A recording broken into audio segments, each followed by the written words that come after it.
Wow, this is so weird because I don't usually start on this screen. I usually start at the menu, but that's fine.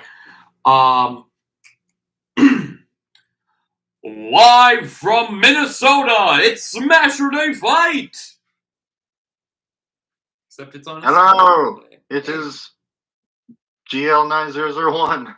Yeah, Liam's here at the beginning of the day, and I know for a fact Alex will be here later, because he's got story stuff he wants to do. But let me adjust the lighting and get the stream shared on Discord and whatnot. But hello, everybody. For those who don't know, first of all, you're going to be jumping into the middle of a big arc starting our second season. So good luck. But I will do my best to recap, necessary information for anyone who may be new. But this is Smashurday Fight Live. Basically what this is a level 9 CPU tournament. Similar to Ryan Chongo Show's CPU Kerfuffle series, but to set myself apart, rather than creating characters based on the alternate costumes of the fighters in Super Smash Bros. Ultimate, all of the characters I create are me fighters. So gives me a little more creative freedom when creating characters. I just realized I should probably also have the stream up. Yeah, just in case chat, because I cannot see chat. Okay.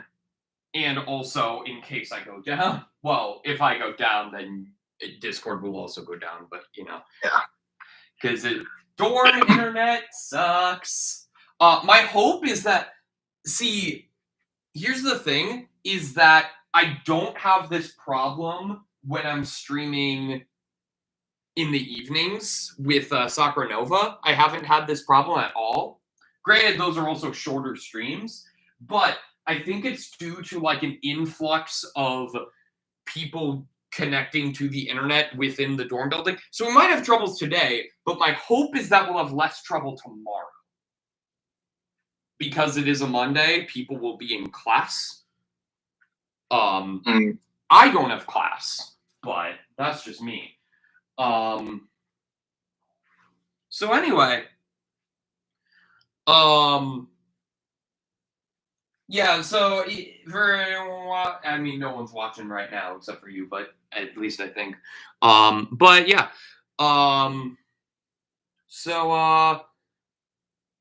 Okay, I figured out a way to have both Discord and chat be visible. Gotcha. So yeah, and I've got my co-commentators can see the matches in real time now because I'm sharing my webcam.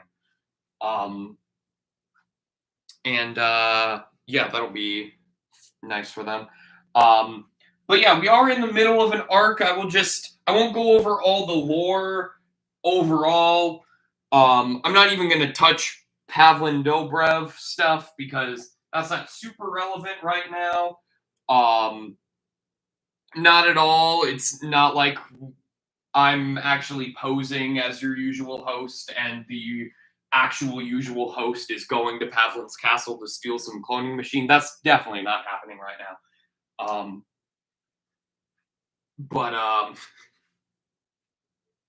And Liam has no idea what I'm talking about. But anyway,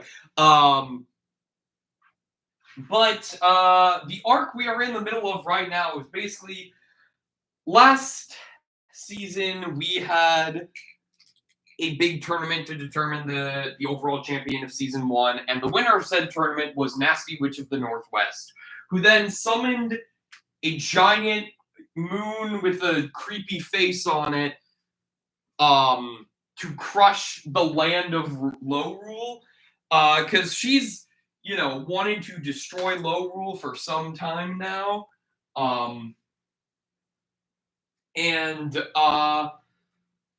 yeah, so, And then last stream, yesterday, because this is a 3-day arc, we're having streams 3 days in a row, so there will be another one tomorrow on Monday.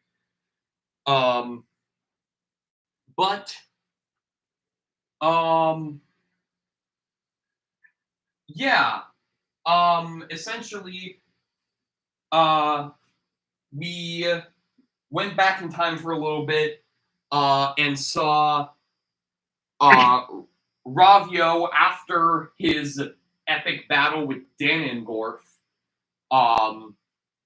was killed by a mysterious figure known as Minora.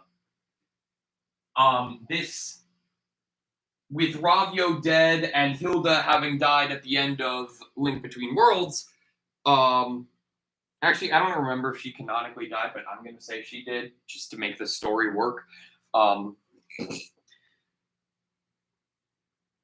Danengorf now has all 3 Triforce, but doesn't want to abuse the power of the Triforce to take over Lorule, because Minora's planning on destroying it anyway. And so these 3 tournaments are actually being held to see who is worthy of wielding the Triforce of Wisdom. And we might get some knowledge about the Triforce of Courage today, too, in a bit. But yesterday we had a tournament, and the winner, Verbosa, will be facing off in today's tournament.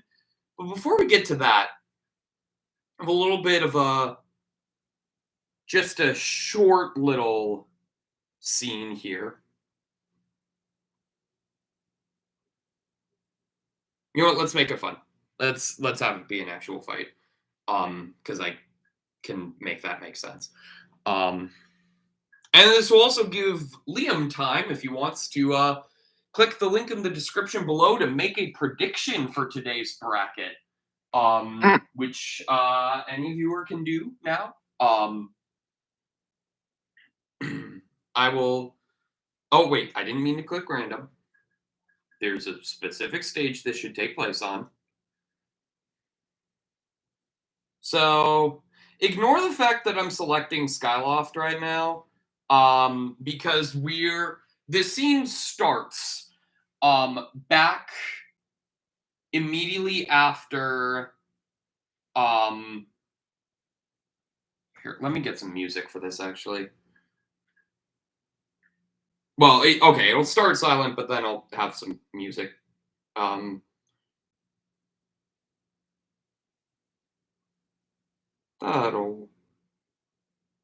Hey, Liam, you're a Skyward Sword fan. What's a good Skyward Sword song that'd be good for like a not necessarily an intense fight, but like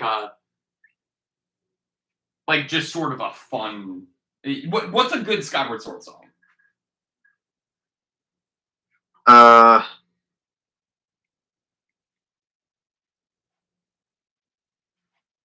One moment. Okay. Well, while you're figuring that out, I'll do the first part of this scene, because we start with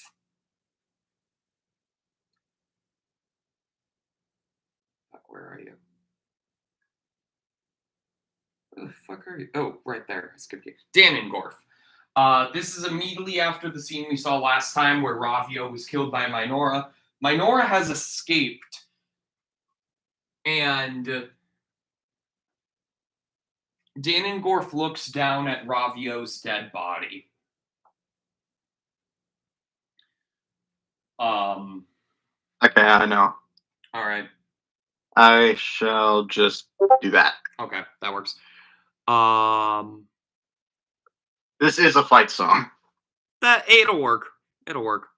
Okay. Well, actually, I'm gonna pull that up on my phone so that it's not blasting in your ears. That would be preferable. So I will do that quick. But Danengorf looks down at Ravio's lifeless body, still saying over and over, "Not like this. Not like this." And then he spots Ravio's Ocarina of Time.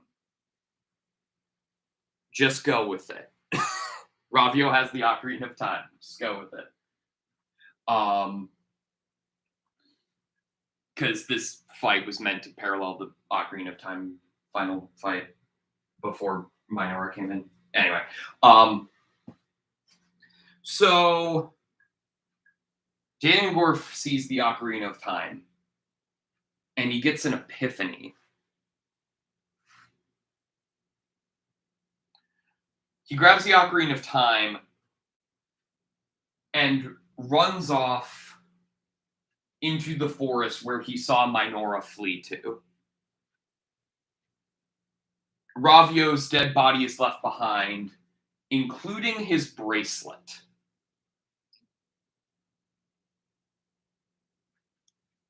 Which may come back later.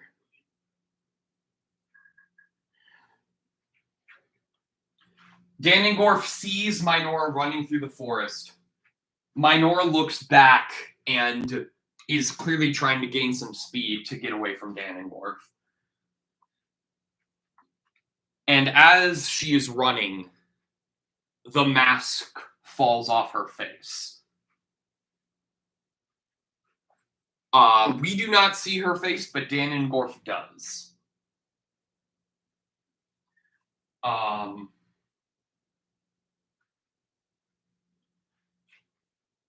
And then Ganondorf picks up the ocarina again.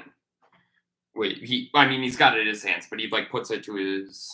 He raises it and is like, "All right, here goes nothing."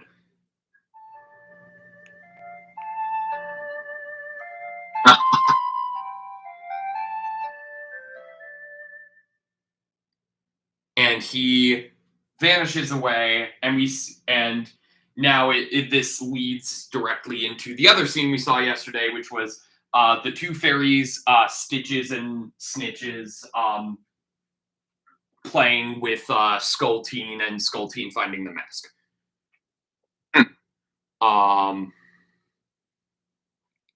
Now, cut back in time.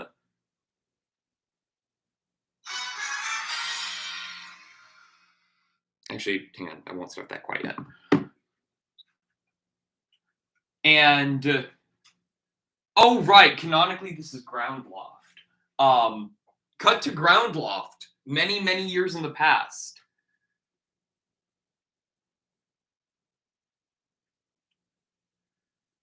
Ravioli has just battled demise. Or not demise, collapse, sorry. Ravio has just finished defeating Collapse. And she is enjoying, she has saved Groundloft and the entirety of Lorule for that matter.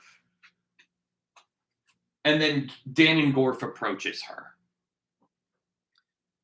And at first, she seems very apprehensive. She recognizes Ganondorf as Ganondorf looks a lot like Collapse to her. So at first, she's like, she points her gun, because yes, canonically a gun, not a bow and arrow. She points her gun at Ganondorf and is like, "What do you want? Are you related to Collapse?" "Yes, I am. But I'm not here to fight you. I come from the future. A future where your descendant has been killed by a powerful being known as Minora. This being doesn't just want to take over Lorule. She wants to destroy it. I have all three pieces of the Triforce now, with Ravio and Hilda dying." "Hilda's dead too?" "Yes. To be fair, she turned out to be evil, so." "Oh, all right. That's a lot for me to process. Considering the Hilda of my time and I were I understand this is going to be hard for you to hear, but I need you to wield the Triforce of Courage. Come back with me to my time and help me stop Minora.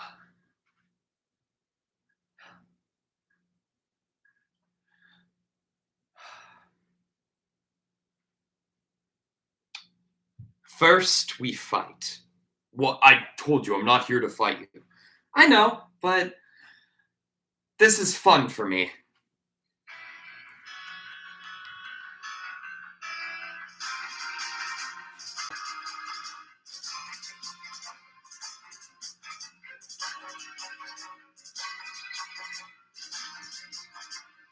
And people have until a little bit after this match to make their predictions on the bracket. So, if you're watching and have not done so already, do so now.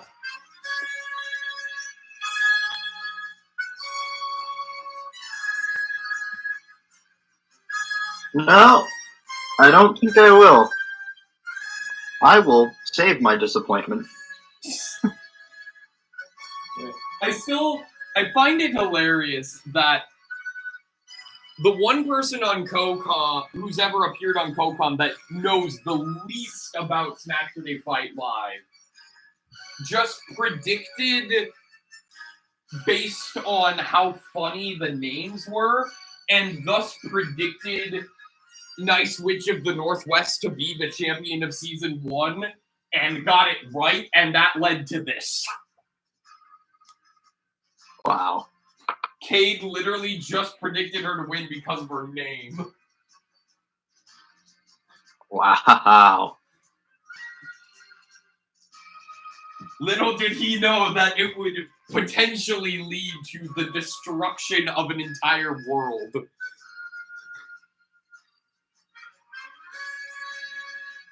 Oh, looks like Dan and Gorf evens Also, can it I out just as say far with as stocks. I got your message afterwards, and I love my cute romance. I'm glad. I'm also worried that not for the reason you think, but that part of this arc may disappoint you, but not for the reason you think.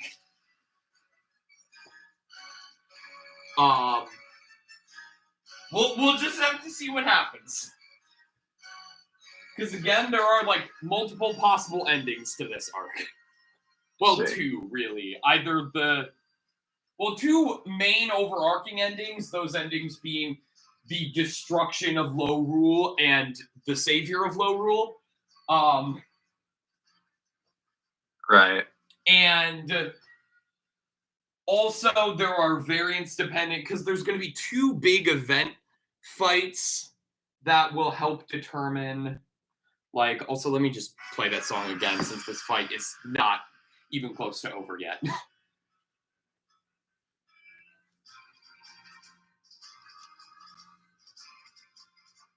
Oh, I could have just clicked the 30-minute version that's suggested right below this one. That's fine. Ravio is down to a last stock. But Dan and Gorf's got a lot of damage on him.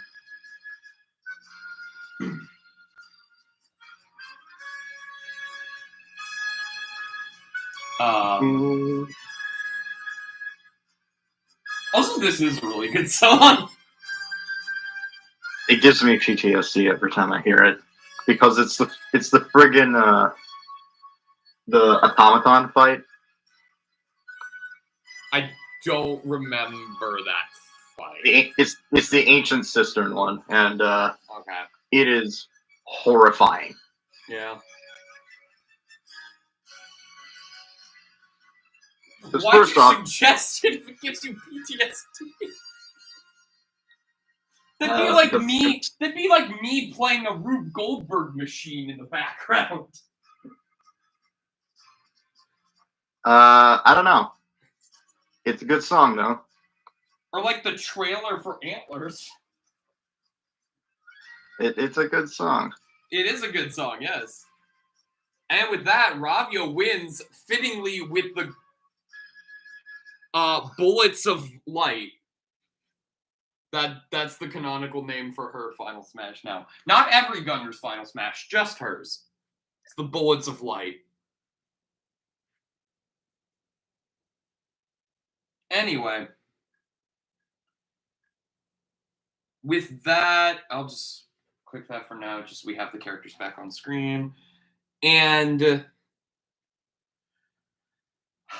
Ravio says, okay, I needed that. I'm feeling better now.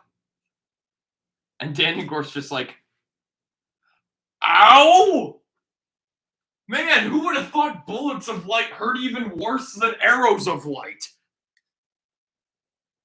Well, me. That's why I use a gun and not a bow. Fair enough. Answer. Use a gun. Regardless. Alright, I'll go with you. Let's save low roll. But what about the Triforce of Wisdom? If your Hilda's dead, and I'm guessing we don't want to risk it with anyone else in the line of Hilda's since, evil. Oh, I have a plan.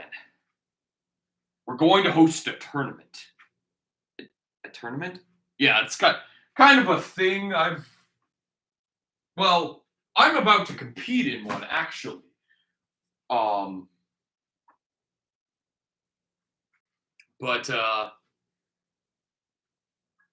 In the future, when we need to find that Triforce of Wisdom, we can search for one now, but if we don't find one by the time Low Rule is on the brink of destruction at the hands of Minora, we will host a tournament to determine who is worthy to wield the Triforce of Wisdom. All right, sounds good. Let's go back to your time. Oh, and one more thing. Minora wears a mask, but she dropped it. And I know who she really is. Who? And that's the end of the cutscene. Right.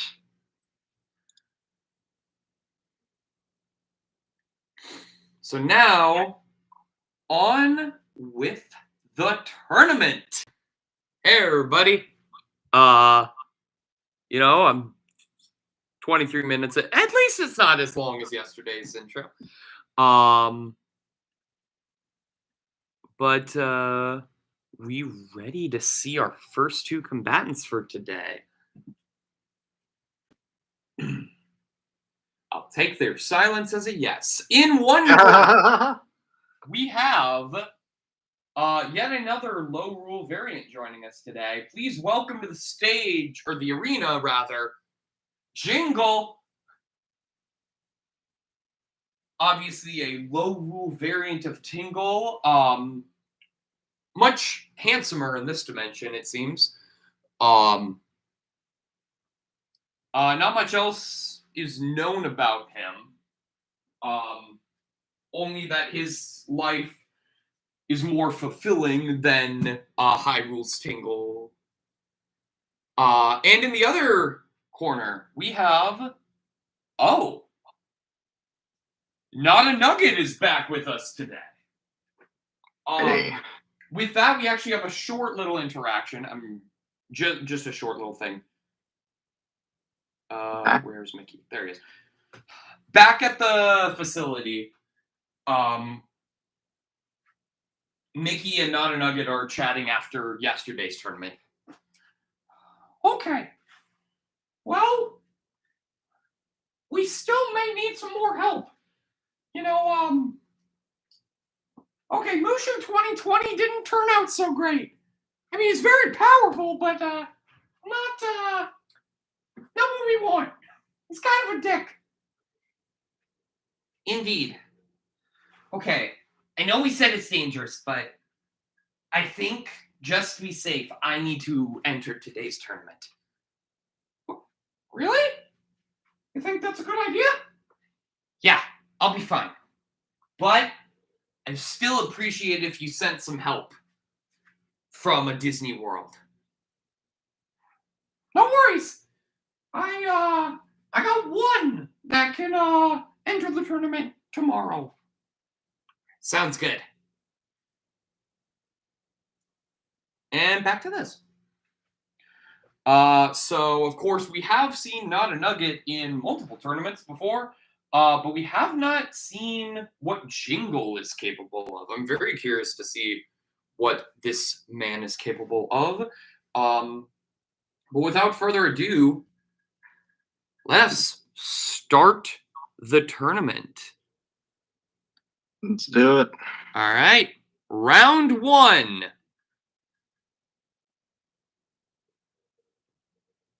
And we'll, of course, be playing the Majora's Mask theme, or the Majora's Mask OST today, because, again, my TV audio is not working properly right now.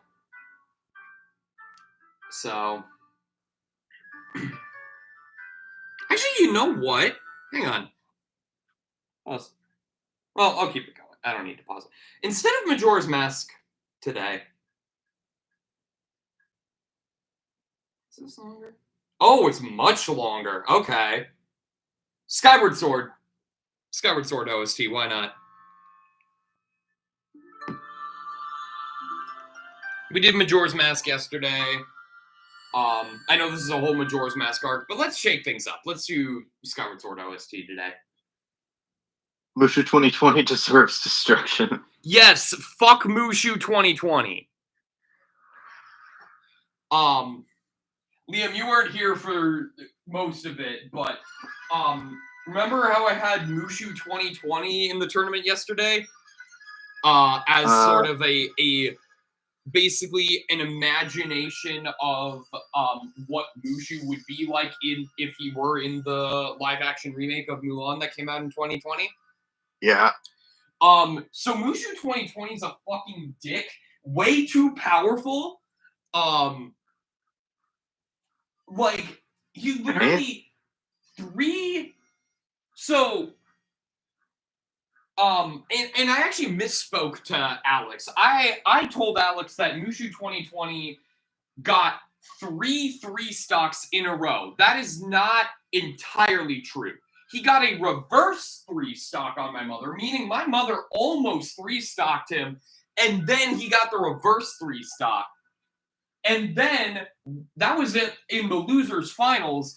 And then he went to grand finals and got 2 3 stocks on Verbosa. Oof. It was insane. He also got a 3 stock on Ribaldi. So he got a 3. His first 3 stock was actually much earlier against Ribaldi. And you know how Ribaldi grew hair after 3 stocking Greece? Right. So when Mushu 2020 3-stocked Ribaldi, he just burned all that hair off. Just to be a dick. Also, Not a Nugget takes round 1 with a golden hammer. Alright. Was not even paying attention to the fight, because I was too consumed in my hatred for Mushu 2020. Anyway, round 2.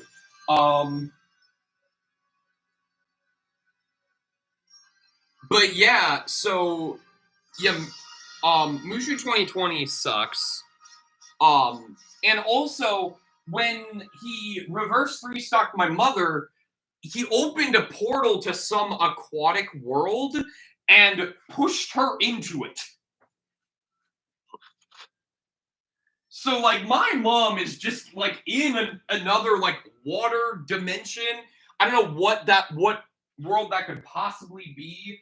I can't think of a single aquatic Disney world that portal could have opened up to, especially one where my mom particularly loves a particular character. That may or may also have a wedding in the film that said character my mom loves crashes, which actually fits really well with the story. Wink, wink, nudge, nudge. But I can't think of anything like that. God dang it, dude.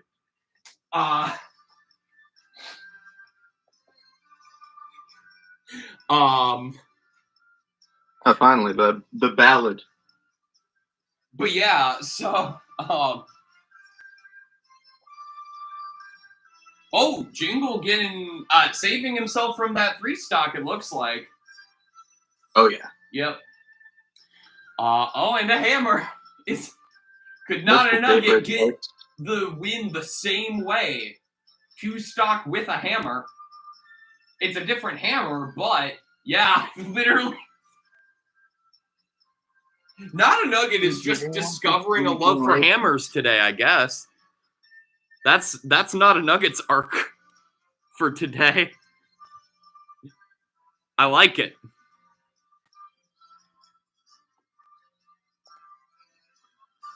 All right. Not a nugget takes it in a 2-0, both 2-stocks.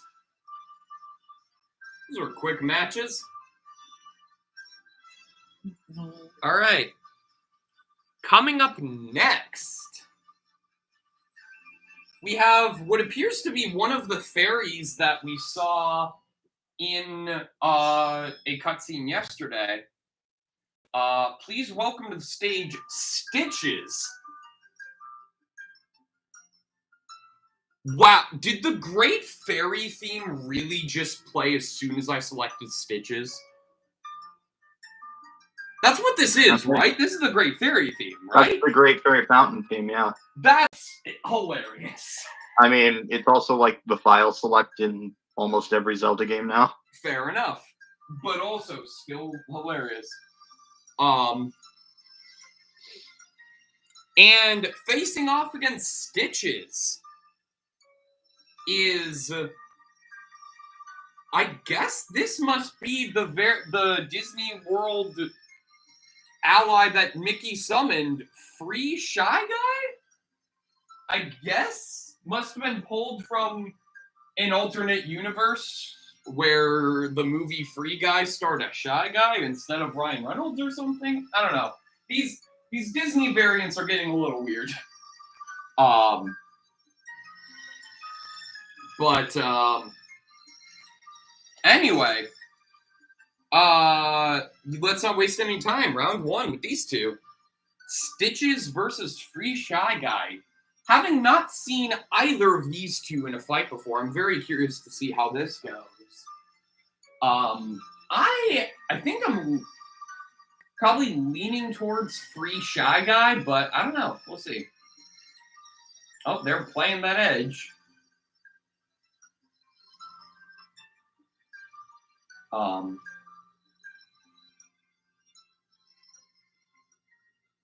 But yeah.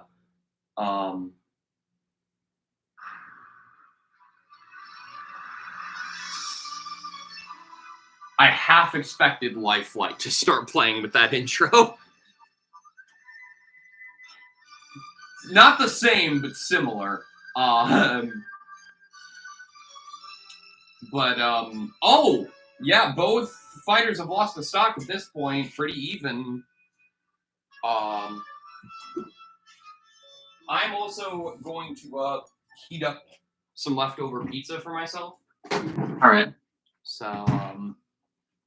I mean, I'm still in the room, because I've got, a microwave in the room, but, oh, Final Smash, that's probably going to take out of stock. Probably. Yep, there it goes. So Free Shy Guy's down to a last stock. Interesting given that, he actually had the early lead on Stitches. And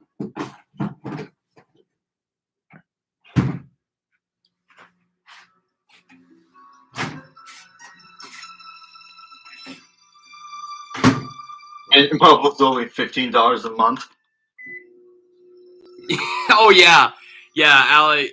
Because Ryan Reynolds has a Oh, hi, Tails the Fox.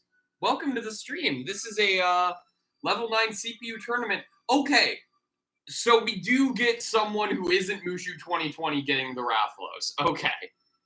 That makes me feel a little better about yesterday, but oh, damn. Stitches takes round 1, I guess. Yeah, just to give Tails the Fox a recap, since I don't think I've seen you in chat before. Yeah, level 9 CPU tournament. We're in the middle of an arc that is basically just a parody of Majora's Mask. But in low rule instead of high rule. Our combatants right now are Stitches, who is a fairy that likes to hang out with another fairy, Snitches, as well as Skull Teen, back when they were teens.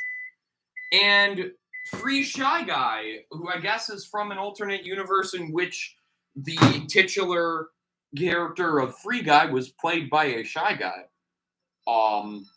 Stitches took round 1. Let's see what happens in round 2. They did seem pretty evenly matched for the most part there. And we are on the Great Plateau Tower this time around. Like play arena. Yeah. Also, yeah, the Mint Mobile thing, because Ryan Reynolds, who of course starred in our version of Free Guy in our universe, he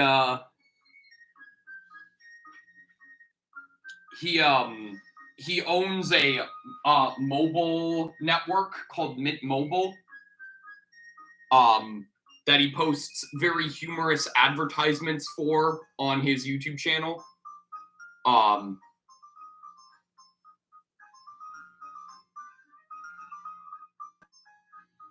Because Ryan Reynolds is apparently just like even better than his acting skills are his advertising skills, because he makes some very humorous commercials, some for companies he owns, some for companies he doesn't own.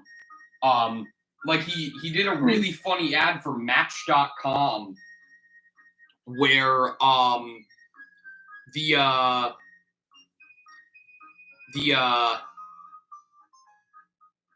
what was that again? Oh yeah, the devil gets paired up with the year 2020. Via Match.com, and it's hilarious.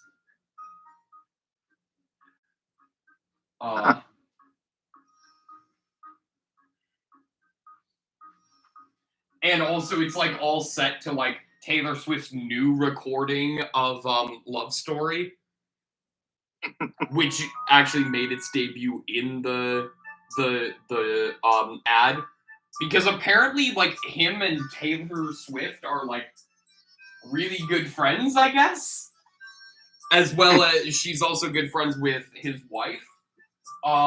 It seems they literally, to the point where, first of all, I believe Blake Lively directed one of Taylor Swift's newest music videos, and also in one of her newest songs, she revealed the name of Ryan and Blake's child. Like they did the name reveal in a Taylor Swift song. Oh my goodness. So yeah, there's that. We got a fake Smash Ball and a real one on the field, both. And both our fighters are at 1 stock, but Free Shy Guy does fall for the fake Smash Ball, even though he already had the real one, therefore losing the real one, and is back up for grabs. Stitches gets it. Will he use it? Stitches is male, by the way. Don't let the ponytail fool you. Stitches is male. And with that, Stitches gets a 2-0 against Free Shy Guy. I didn't even know you could meteor with that. Yeah, makes sense. I'm pretty sure those types of final smashes are normally supposed to put you above a solid platform. And there goes my prediction, because I'm pretty sure I predicted Free Shy Guy to win that. And also, I'm pretty sure Alex predicted Free Shy Guy to win the whole thing. But there's still losers bracket. Yeah. Because for those who have not been here, this is a double elimination tournament. So just because we have characters losing does not mean they are out of the tournament. They just get sent to loser's bracket. And with that, our next match... Oh, this is going to be a fun one. In one corner, we have one of my favorite low rule variants I've created. Shit. Botwat. This is the low rule variant of Bow Wow from Link's Awakening. But this version is just a literal dog piloting a mech. It's just a dog piloting a mech that looks like a chain chomp. That's the character.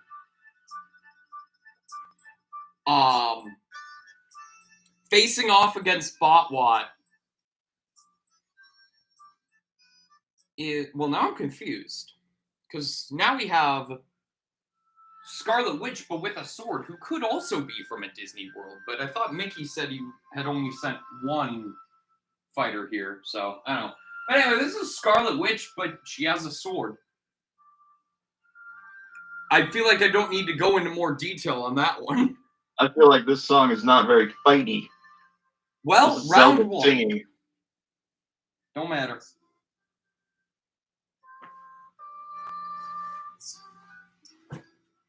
Yeah, this is Zelda's song.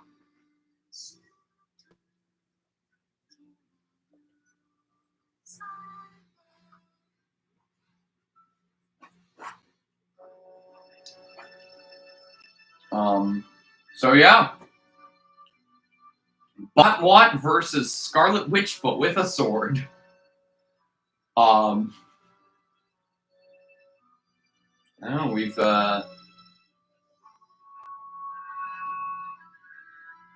I'm very curious to see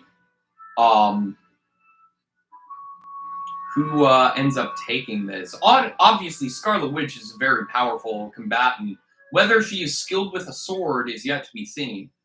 And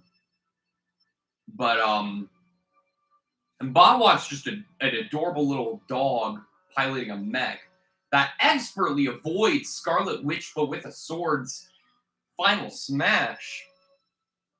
And yes, I will say the full name every time.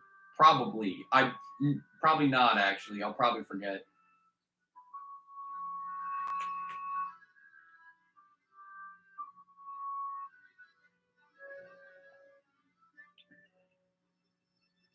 Oh, finally get a stock.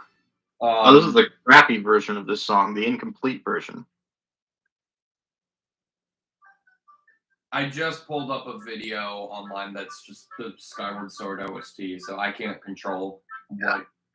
Not even. I know. Yeah. There were so many versions of like the bad version on YouTube, and I only found like one video that actually played the whole song. Yeah. People just don't know.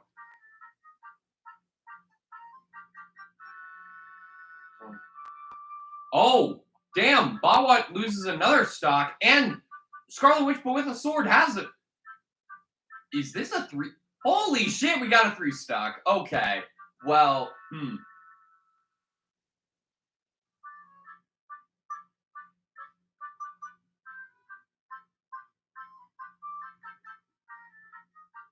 Okay, I've got it. I know what to do here.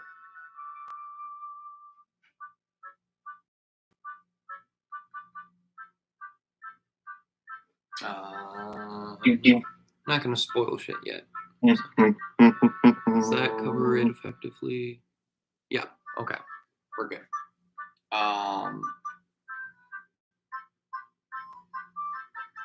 So upon getting 3 stocked by Scarlet Witch, but with a sword,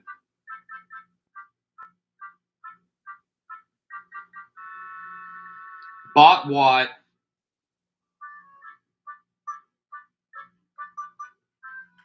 not realizing that she has to do another round regardless.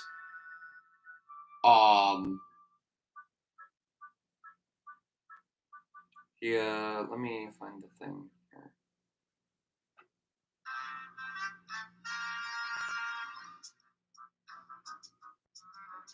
There we go.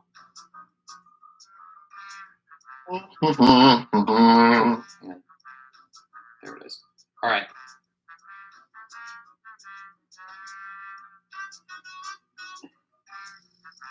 Okay, so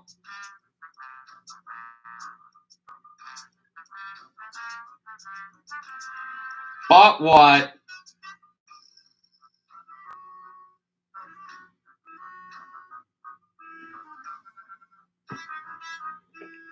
Well, Botwat is very scared of Scarlet Witch, but with a sword now, and says, switching to evacuation mode.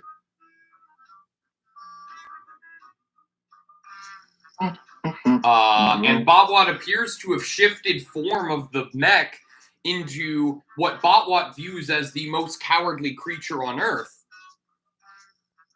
A cat. Checks out. Round 2. Because Botwat still has to fight, even if she doesn't want to.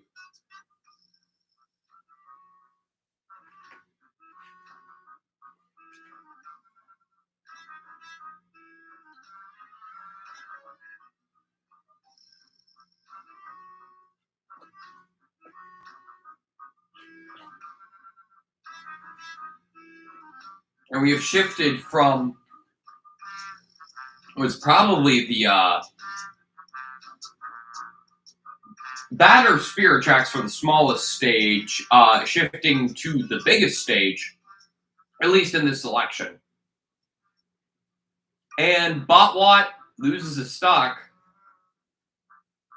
Did that Metroid just kind of... Oh, okay, it's back. I thought the Metroid just left.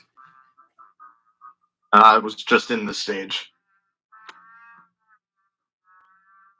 Ooh, and Botwat is caught up in the Metroid. Oh, but because the Metroid spent so much time looking for its target, it just vanishes right away. Are you kidding me?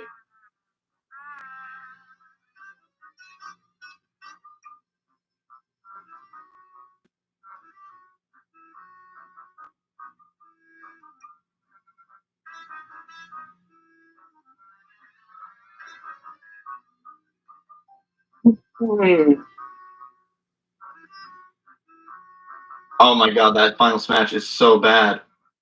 Yeah. Although, if it weren't for that higher platform, Botwat might have actually lost to it in another 3-stock.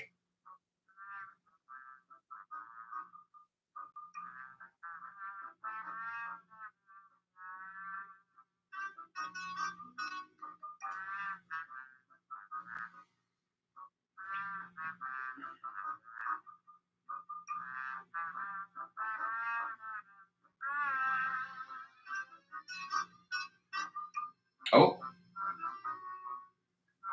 Well, there goes Nikki. Nikki just kind of disappeared when the final smash was used.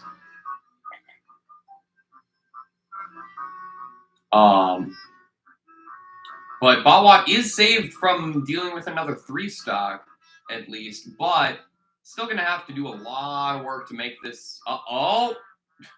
Well, it could happen, I suppose. That banana gun is a very powerful item.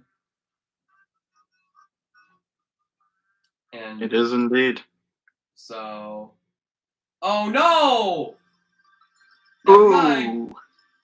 Botwat fails to recover. Self-destructed. And Scarlet Witch, but with a sword, moves on in an easy 2-0. We have yet to have a match go to 3 yet. Will we get the match going to 3 with this one? Let's see, because this is, of course, we have a very interesting match coming up because we have our returning winner from yesterday. We have Verbosa, and that was Verbosa. We have Verbosa, and in the other corner, we have Ingu. Ingu appears to be a sentient pile of goo that runs a horse ranch in low rule and is the low rule variant of Ingo. So, yeah. Not sure why he has a blue glowing sword. That's weird. Never seen anything like that before. Round 1.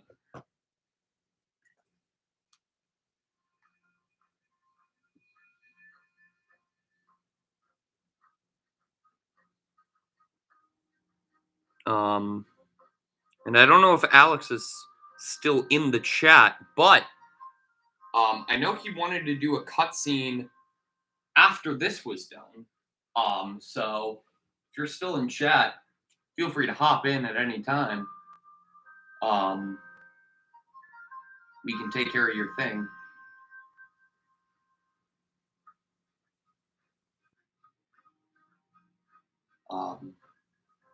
After these two are done fighting, of course. Right. But yeah. Oh, and Ingu takes an early stock on or I don't know if that's early. Takes an early stock on Verbosa. Verbosa, of course, being the winner from yesterday, showing herself to be a very, very capable fighter. But Ingu seems to be doing very well against her.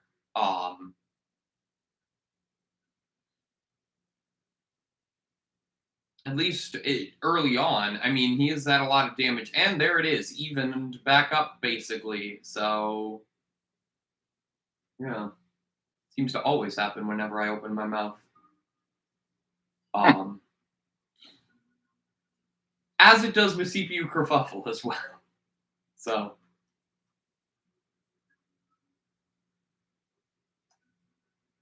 Let's see, the commentator's curse does not play favorites. Me every time I stream any game ever. And Ingu!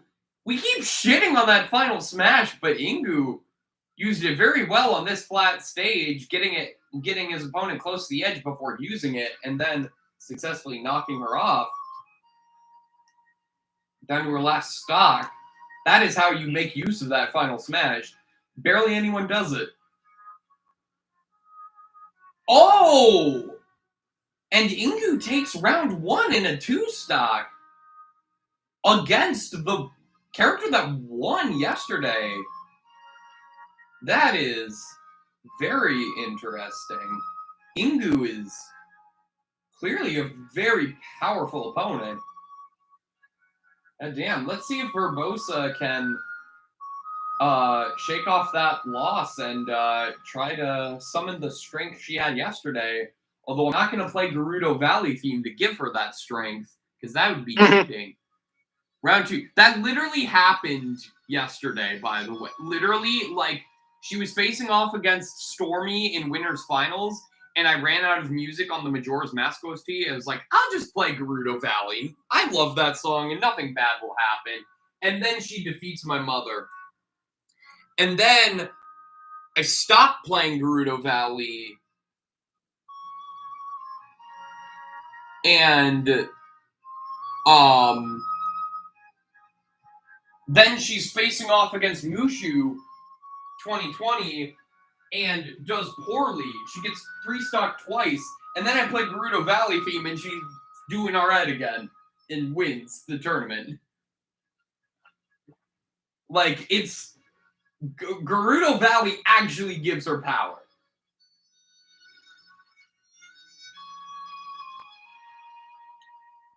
There was also a point where after the second 3-stock, the first one I just transported them to Jungle Japes because you must be swift as the coursing river, and there wasn't another stage I thought fit really well for Mulan. And then after the second restock, I had them get partners.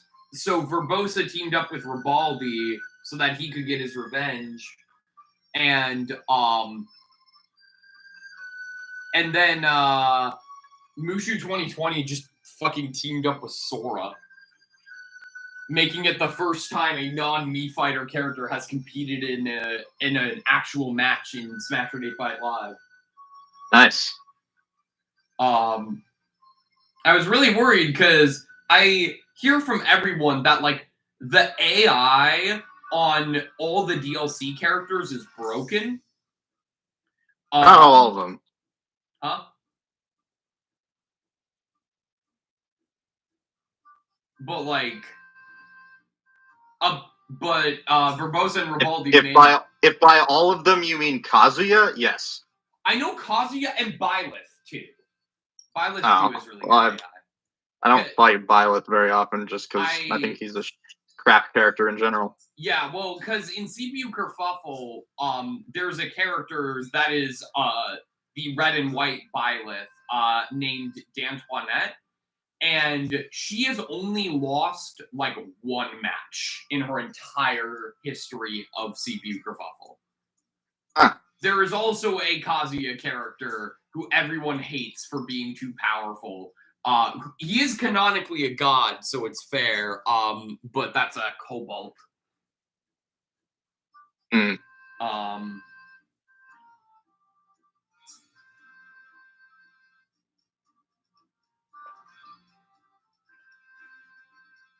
But yeah, Secret Kerfuffle's fun. And they're doing their own tournament arc right now. Literally 64 characters, 9 weeks long. And Ingu wins. Our winner from yesterday is pushed to losers. That is something for sure. All right. Well, I will pause the music because I think we're about to have a thing here. And for the purposes, because we can have a fight as part of this cutscene. I don't know if you want to, but there's a character that I think it'd be fun for the character we're about to bring in to fight. I don't think battle is a good idea. Oh no. As I want this more to be establishing rather Fair than. enough. Yeah. Fair enough. However, we are on the Bridge of Elden. Yeah.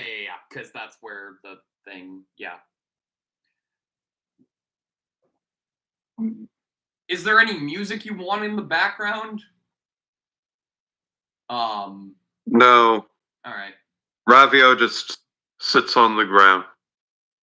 So, cut to purple Toon Link because that's what you use for Ravio. Yeah, I mean he's dead, but yeah. Yes, he lays on the ground dead on the Bridge of Elden. No sword, no Triforce of Courage, no nothing. Everything is just an uncomfortable, dead quiet. When in the distance,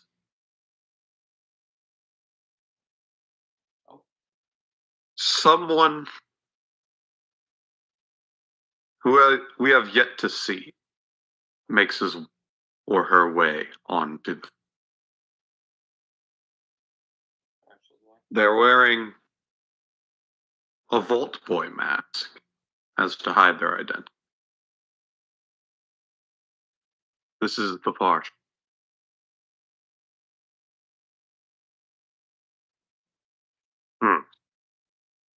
It appears I finally found the right place to be. This unfortunate sap seems to be the one I've been looking for while I've been out here.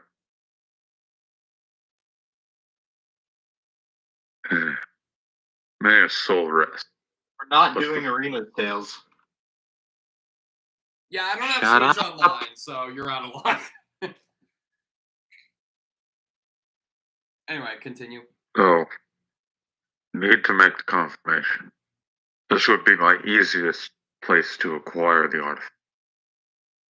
But if they realize power, they surely would have. As the masked traveler goes down and searches the arms of Ravio, slinking off a golden bracelet.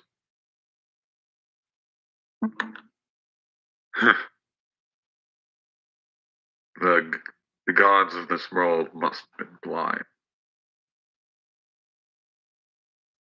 Nobody actually took this in the time it took me to get it. Just my...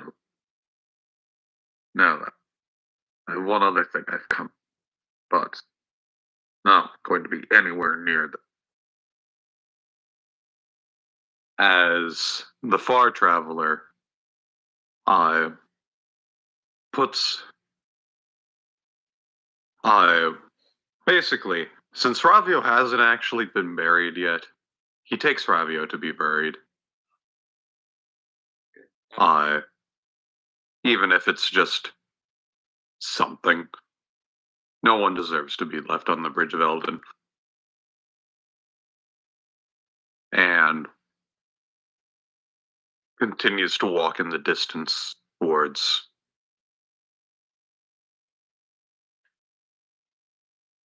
somewhere else in Laurel. All right. Meanwhile, back on the Bridge of Eldon, another mysterious figure shows up.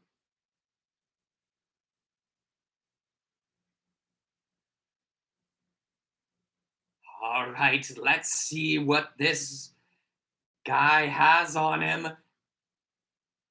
Wait.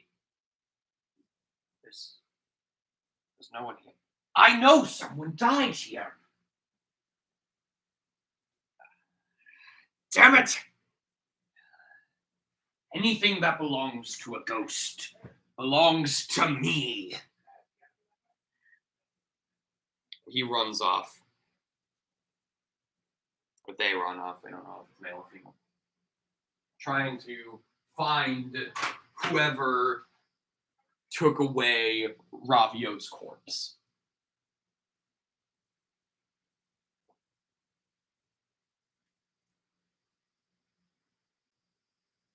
And back to the tournament. I don't think Okay. Yeah. We still have yet to have any match go to round 3, which is interesting. But let's head on over. We've had that happen before. I think that was tournament 6, if I remember correctly. There have definitely been some tournaments where we had very few round 3s. I don't keep track, but anyway, going on to losers bracket for a bit. Let me get the Skyward Sword music back on. We have Jingle versus Free Shy Guy. Oh, at least my prediction wasn't completely wrong. I mean, but I hate to see like Mr. Peppermint Mobile himself already down here. Anyway, let's dive into round 1 with these two.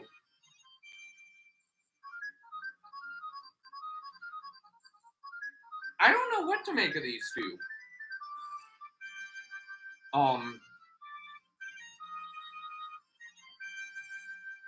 Both of them seem like very well. I mean, I can't tell. I haven't really got a good sense of their skill in battle because neither of them has won a match yet. Although the matches between Free Shy Guy and Stitches were close. In all fairness, in the movie, Free Shy Guy needed to get some time to warm up. Build his skill. He's leveling up still, yeah. Oh, but that's uncalled for. That's oh my a God. Spring Man. Jingle just summoned Spring Dude. Oh shit! I just spit pizza onto my TV. That's disgusting. Let me get that. Get it off. Okay, there we go. I'm sorry, Spring what? Spring Dude. You mean Spring Man? No. For the canon of Free Shy Guy, it's Spring Dude. You would understand if you've seen Free Guy. Ah.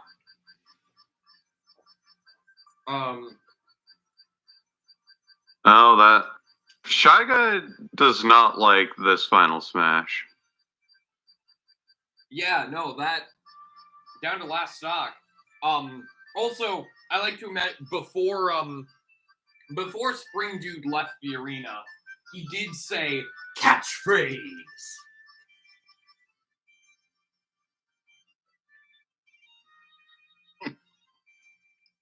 Cut to like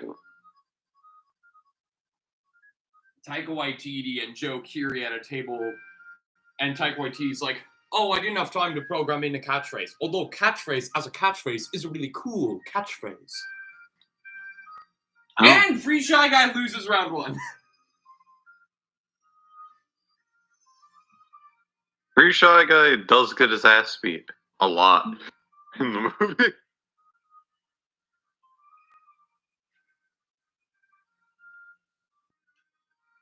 Also, now I know, once we're done with this arc, I'm absolutely putting Spring Dude in a tournament. Because I can.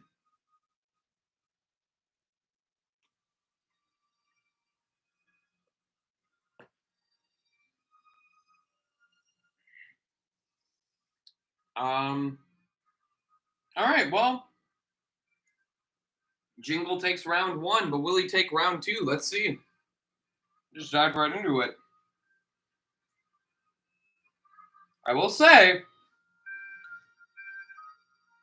today is honestly looking like a good day for brawlers. I don't want to jinx it. Or jinxle it. I tried. But The opportunity has passed. Suffering is all that pervades. You are not allowed to make the joke anymore. You are not allowed. You are not allowed. Really? Yeah, really. Oh, wait. This is actually terrible for Jingle. He can't actually avoid the charge shots when he's big. No. Also, And he got Kuko'd. Yep, getting attacked by Kukos too. Also, Liam, don't even bother correcting me if I get it wrong. I literally pronounce Kukos differently every time I say it. Don't say cuckoos.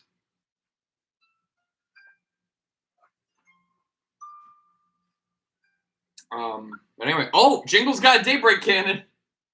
That's an easy stock, but Jingle also has a lot of damage on him. But both fighters are close to a final smash. And they both get it simultaneously, funnily enough. Also, yeah, though, that is a real smash ball that just fell under the bridge. Oh, and I think Jingle got that.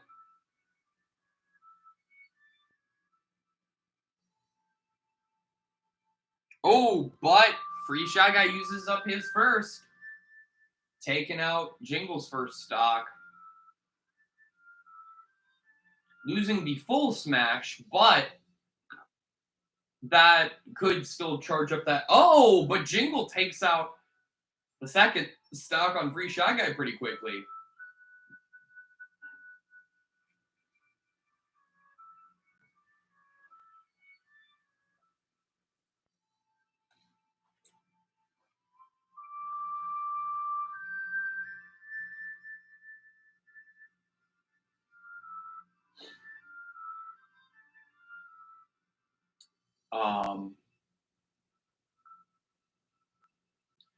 But Jingle has that final smash. This is looking like it's going to be tough for Free Shy Guy to bring this back, especially with that ice appearing on the edge that he is trapped on, basically. Takes a lot of damage from that. Oh, this is going to be it. Oh, I'm so sorry, Alex. Yeah, I knew my prediction was complete garbage. It was fun. It was fun to make. That's Shy the Guy's only. a gunner. I expected him to do a lot better. He's got beat by two brawlers who, like, historically have the worst track record in. This is a new season. They're, That's in true. my opinion, the worst of the three. But brawlers did really bad yesterday. We had three. I mean, technically, the only good Mii fighter is the sword fighter, but that's in the hands of like a professional. Yeah. Anyway. So.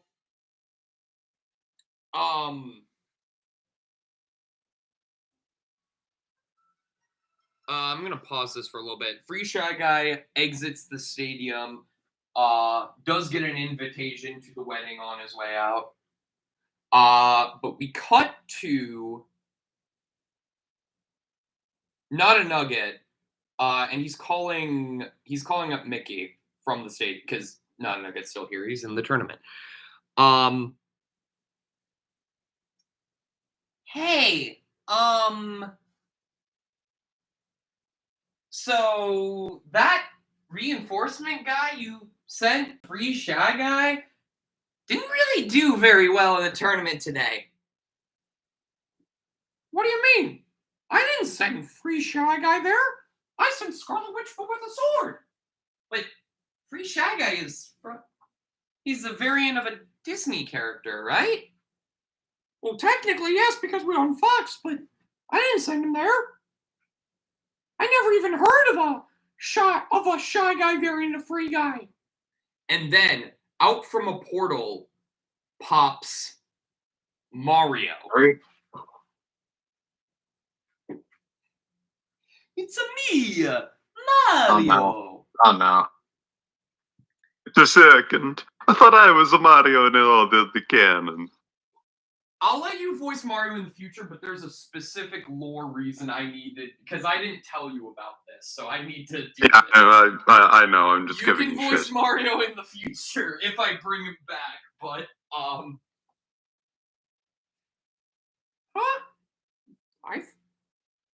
Mario, huh? Sorry, I'm not too familiar with you. But there's another name you might know me by. Then he clears his throat.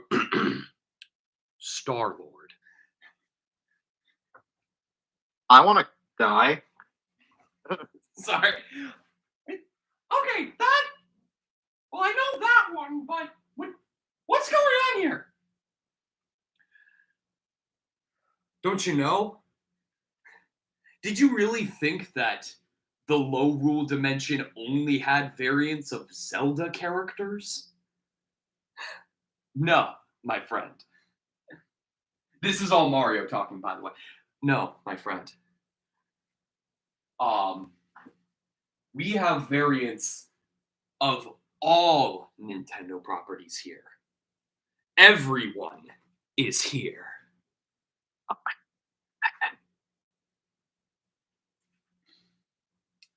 So, Free Shy Guy's one of yours? Exactly. I figured you guys would need a little help, so I sent Free Shy Guy hoping he would be of use. But well, don't worry. I've got some fighters coming in tomorrow that may be a little more help. Then he vanishes. Well, that was weird. Yeah, it was. Anyway. All right, anyway. So with that, Jingle moves on.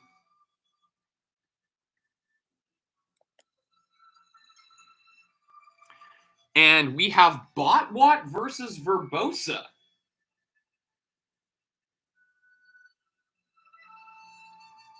Yeah.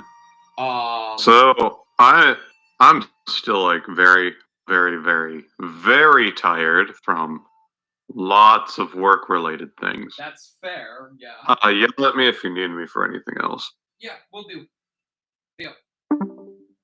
Alright. Botwat versus Verbosa. Are we... You know? Round one. I don't know who I want to win this. Because I love Botwat with all my heart. But Verbosa won yesterday. She deserves to show more. And, like, make a comeback today, I think. But I don't know. We'll see. We'll see what happens.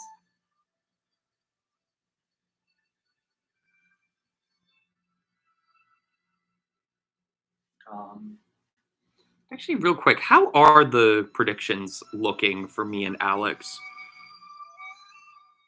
I think...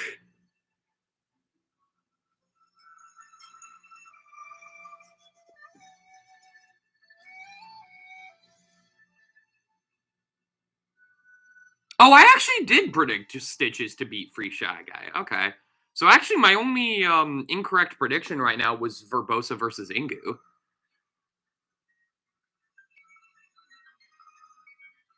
I forgot that I had predicted Stitches to win against Free Shy Guy.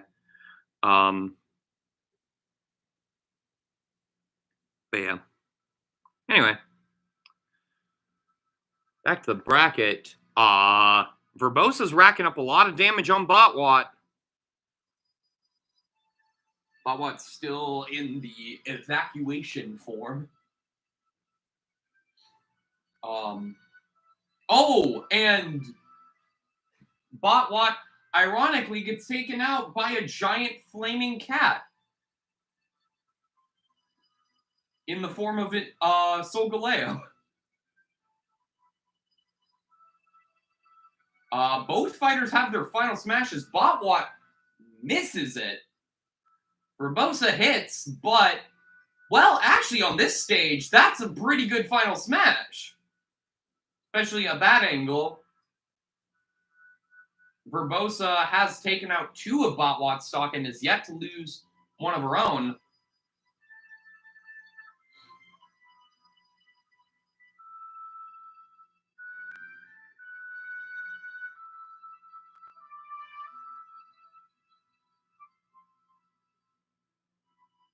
But, yeah.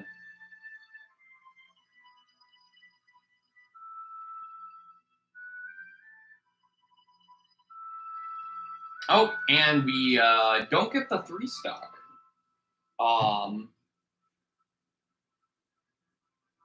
Verbosa does get another final smash. Again, oh, but that was with the smash ball. Okay, but it is knocked out of her. It is back up for grabs. No one seems to be... Well, Botwat grabs it.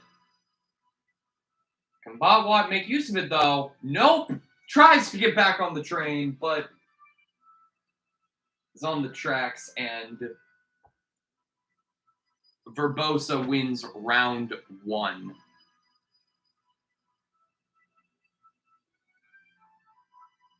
So I just remembered, this is...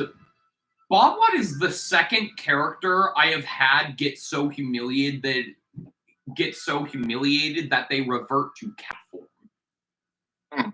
That has happened to 2 characters. The other one being Idris Elba. Anyway.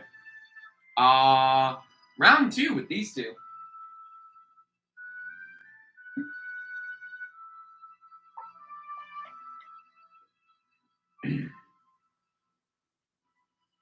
We still have... I feel like Botwat struggled a lot with the stage in particular there. I'm not sure how Botwat will do with this stage, given that dogs love water. and she is a dog, but she's in the cat form of her mech, and cats hate water, especially wet water. That one was for you, Liam. You're welcome. What did I do? I know you like, pretty sure you've quoted that to me before.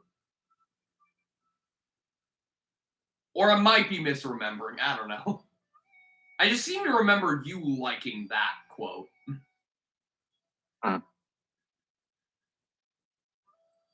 But it might have been someone else, I don't know. I know you're the person closest to me who thoroughly enjoys the Pokemon anime, so I figured it was you. But I might be wrong, I don't know. You can correct me at any time, you know? You don't have to just say, Can you say it again? Well, I'll say it in the actual voice this time. I hate water, especially wet water. I don't remember that. Oh, okay. At all. Might have been from somewhere else then. But that is Meowth in the anime. Oh, I mean, I figured. Yeah.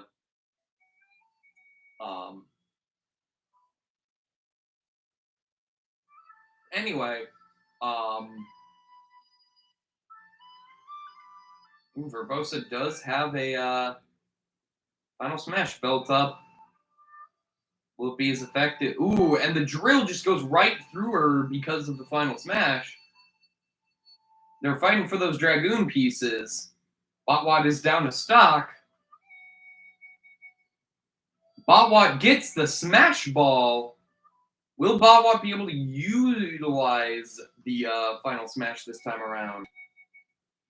Well, didn't need to there, I guess. And summons Meowth! You can't make this shit up, folks. You can't make this shit up. I talk about Meowth, Meowth shows up.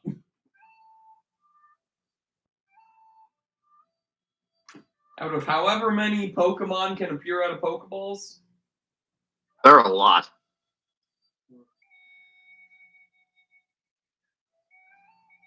Meowth's one of the OGs. Of all the Pokeballs and all the stages and all the game, he pops out of mine. Meowth is like one of the few remaining Pokemon that was also in the N64 game. I think Snorlax is the other one. Yeah. Were Pokeballs items in? Oh yeah, they were. Yeah. Oh yeah. Because I think Charizard could have appeared out of a Pokeball back in N64. Yeah, Charizard was in Melee as well. Yeah, and now he's playable. Right. But yeah. Man. Remember that weird period where Charizard was on his own as a playable roster slot? The weird period known as an entire console generation. Yeah. I mean, it's the Wii U. That was a weird period of time. I mean, 3DS too, but, like, whatever. The joke is that the Wii U was... It wasn't a bad console, it just sold really poorly. It tried to sell itself with a gimmick. Which worked for the Wii, but people wanted something that was a little new. It was too similar to the Wii, was the thing. The Switch is what the Wii U should have been. Yeah, yeah. Yeah, I think the Switch is what they wanted the Wii U to be. They wanted the Switch to be like a... Yeah. Also, I'm sure Wii U... I'm sure if it weren't for the gamepad, the Switch would be backwards compatible. Oh.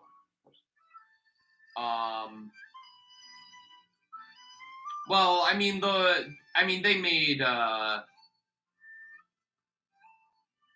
they also chose to do cartridges for Switch. So I think that also gets in the way of the backwards compatibility. Right.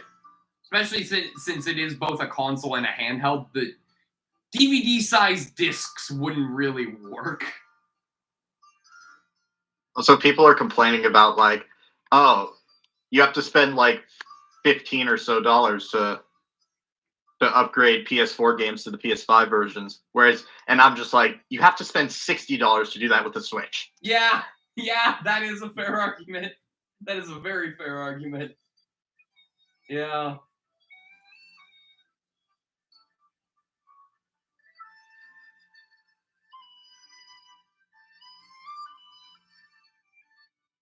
Yeah, really. Oh my god, you can see the turtle without the water. That is cursed.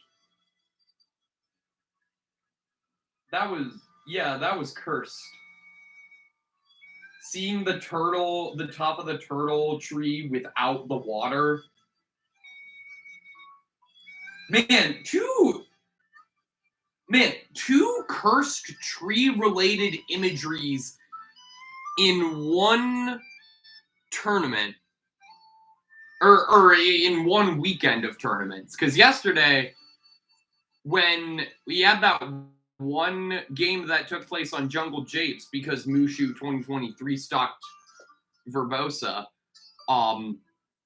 that one game on Jungle Japes, one of them got a Pokeball and a Alolan Executor popped out, but he landed like in between the platforms, so he just sank into the water and didn't show back up.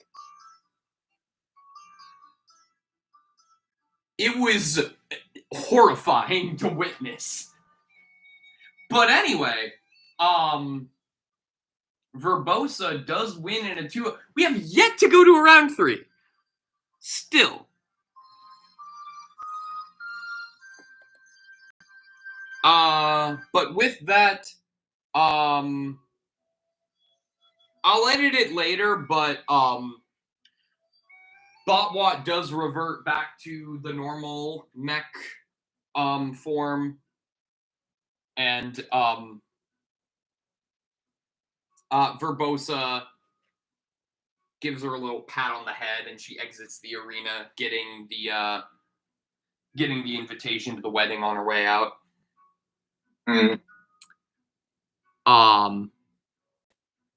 Now back to winner's bracket. We have Not a Nugget versus Stitches. Now these fights are going to be interesting. We haven't. Well, I'm just going to dive into round 1 as we discussed, but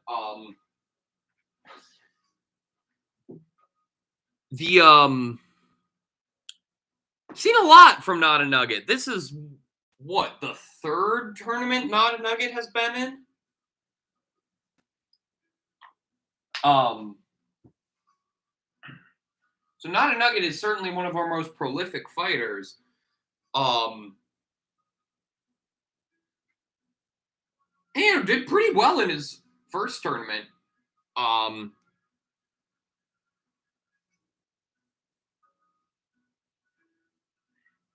But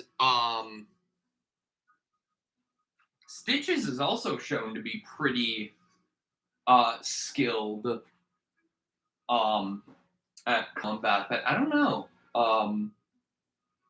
Yeah, I'm very curious to see how this goes. Obviously, we've got a very strong start damage-wise for Not a Nugget, although Stitches is trying to even that back out. Oh, Not a Nugget. Wow, 2 very clutch recoveries there in a row.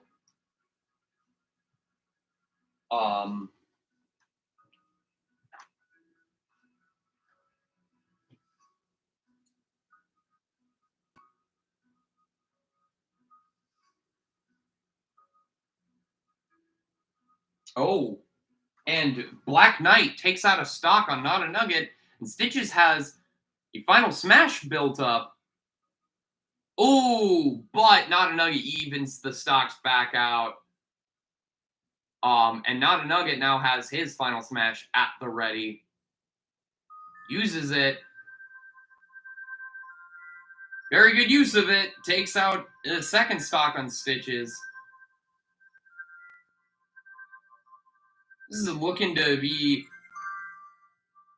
They were pretty evenly matched for a while, and then they just started taking stocks very quickly. Not a Nugget has grabbed the smash ball, but Stitches knocks it out of him.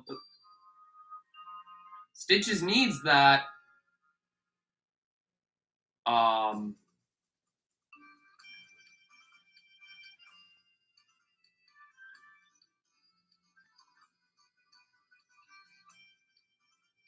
I think Stitches is there he goes.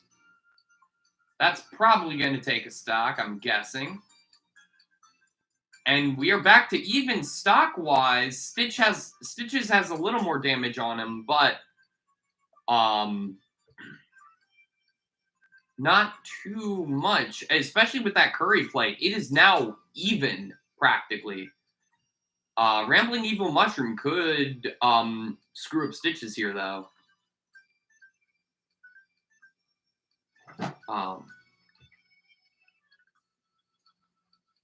And Not a Nugget has a final smash again. Summons Knuckle Joe as well, and the Pac-Man Ghosts. Doesn't need any of it, though. Just kind of threw Stitches off the stage, and he couldn't recover. And Not a Nugget takes round 1. But honestly, I think this might be our first round 3. I think these two are... I mean, I already knew Not a Nugget was a very skilled fighter, but Stitches is proving to be a very skilled fighter as well. I think this could very easily go to a round 3 and be our first round 3 match, set, whatever, of the day. Let's see if that happens with round 2. I don't know. What are you thinking, Liam? The Gunner versus the Brawler, correct? Yes. Well, Brawlers have been doing real well. Today, yeah, Brawlers have been doing well today. Well, except for Botwat. Botwat didn't do super well, but Stitches and Jingle are doing well. Right. Ooh, so I'm kind of expecting Stitches to win this, especially since he's up a stock. Yes, but has a lot of damage on him, so Not a Nugget could even that out very easily. And I forget who got that Metroid. Metroid is just kind of circling around. And maybe just disappeared? Alright, I think it just disappeared.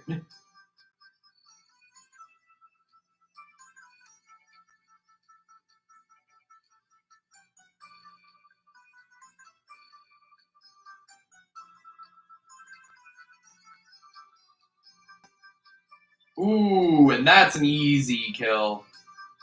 And Not a Nugget does also have a final smash now.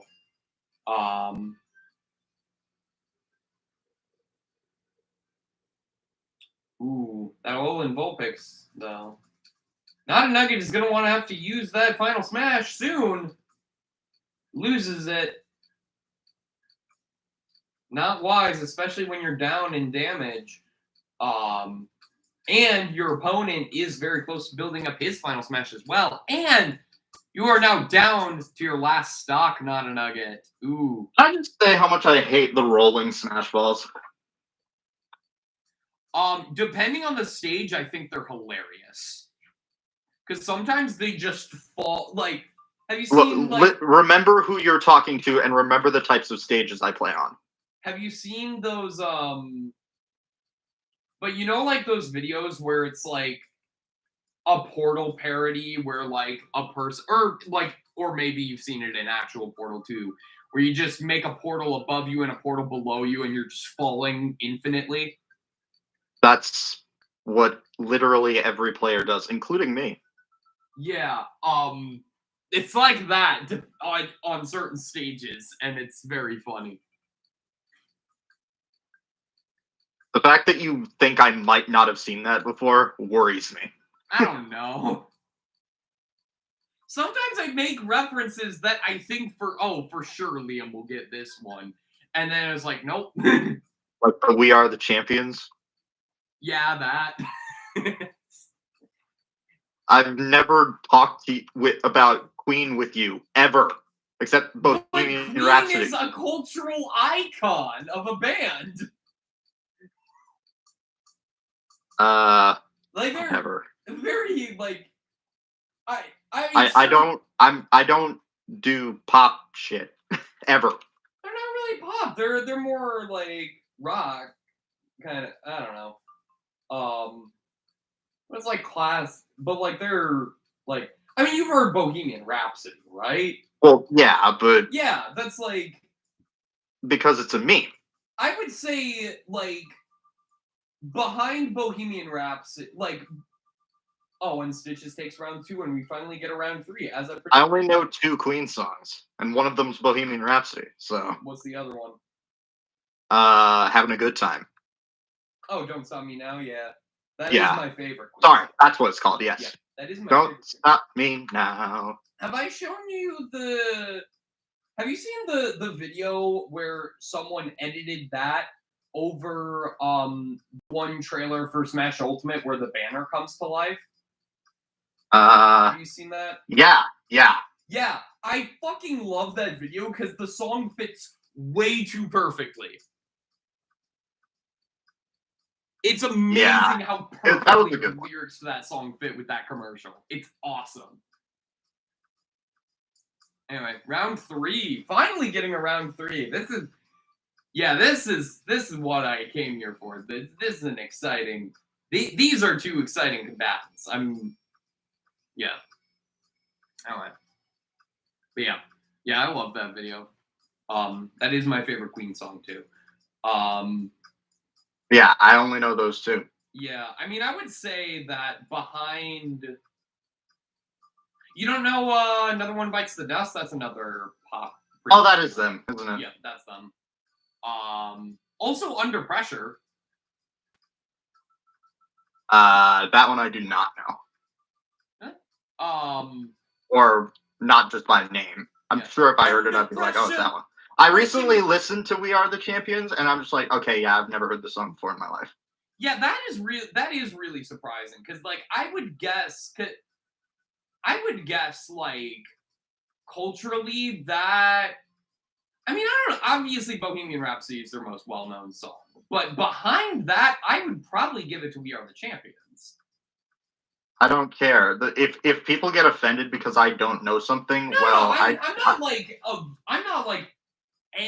not like, oh, you've never like heard that song. You're so uncultured. It's just surprising to me because that is such a. I feel like that is a song I knew of well before I even knew who Queen was. Also, We Will Rock You is Queen. I guess that would be their second most iconic song. Never mind. That is definitely their second most iconic song. Gonna be honest, it's fine. Yeah, I mean, it's just definitely one of those not in like. Yeah, I can think of like I think it's probably, if I were to rate the Queen songs I know from like best to worst, honestly, We Will Rock You is probably my least favorite. Yeah, I mean, it's not meant to be like a super phenomenal song. It's just meant it literally, and there's a really good. I don't love the Bohemian Rhapsody movie, but there's actually a really fun scene where they're coming up with the idea for We Will Rock You, and it's just they want to come up with a song that people can sing along to. Like that's the point. That is. And like the beat in particular, like them coming up with the iconic Yeah. Like, okay, that is. Yeah, I like that beat. Also, Stitches wins. God damn, this is a good day for brawlers. I really don't want to jinx it, but like this could be the first day. I do say it's been a good day for brawlers. The other brawler is in losers, but whatever. But Stitches moves on, and Not a Nugget is into loser's bracket and will be facing off against Verbosa. Oh, that's thematically fitting.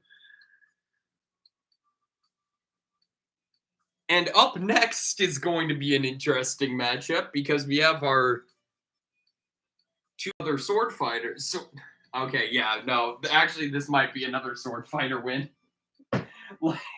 Like actually looking at the bracket again, this could very well be another day where a sword fighter wins. But anyway, we have Ingu versus Scarlet Witch, but with a sword. This is also going to be a very interesting matchup, I think. Scarlet Witch, but with a sword, is obviously very powerful. Got a free stock on Botwat earlier today. But Ingu also defeated yesterday's winner very easily. So, I don't know who to root for here. Let's dive right into round one, I suppose.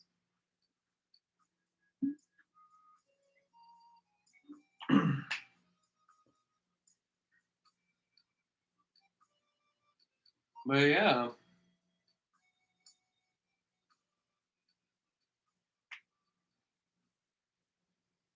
Oh, and the footstool and unable to recover. Scarlet Witch, but with a sword, loses a stock very early on. This is not a good stage. Shows up a lot during, well, I mean, especially today since it's only Zelda stages, but, like, even in general, I feel like this stage shows up a lot in Smashurday Fight Live. I love my caves of life. It's not our most prolific. I still think the most common stage we've seen in Smashurday Fight Live is Rainbow Cruise. Which I love the fact that that is our most common stage and you hate it.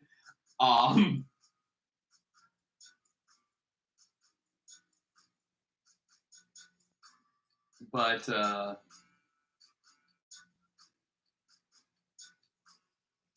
I think, see, like, as someone who is not a competitive Smash player, I feel like Rainbow Cruise is the perfect encapsulator of what this series is and what I want it to be, which is just pure chaos. And thinking quick on our feet, too. Like, because, I mean, so much of this lore is improvised. Obviously, like, we plan some stuff out, but a lot of it is improv.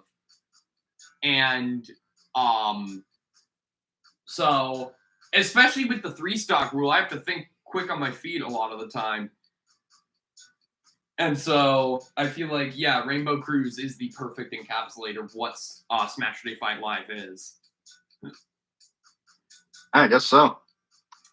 Ingu has yet to lose a stock. I just want to bring the attention back to the fight and point that out. Has a bit of damage, but has also basically gotten Scarlet Witch, but with a sword, even in damage with him. In fact, it's slightly ahead. Yeah, and oh my god, I swear to god, if Ingu fucking 3-stock Scarlet Witch, but with a sword, that's going to be insane.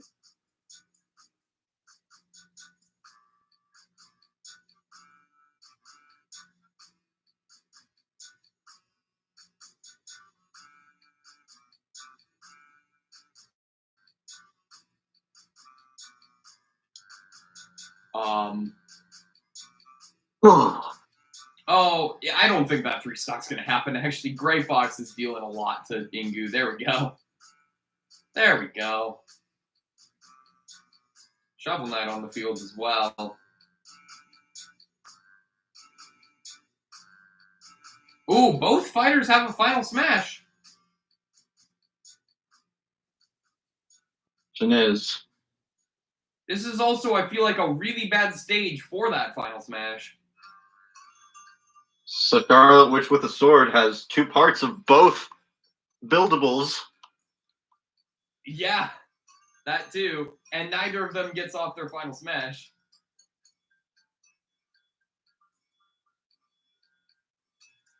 Oh, Ingu's got the last part of the Dragoon and knocks out a Daybreak piece and a Dragoon piece. Oh, but the Scarlet Witch with the sword fails to recover. That was just round 1. Holy shit.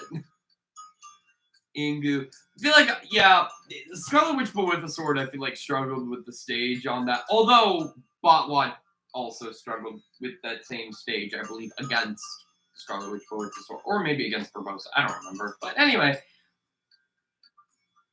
Round 2.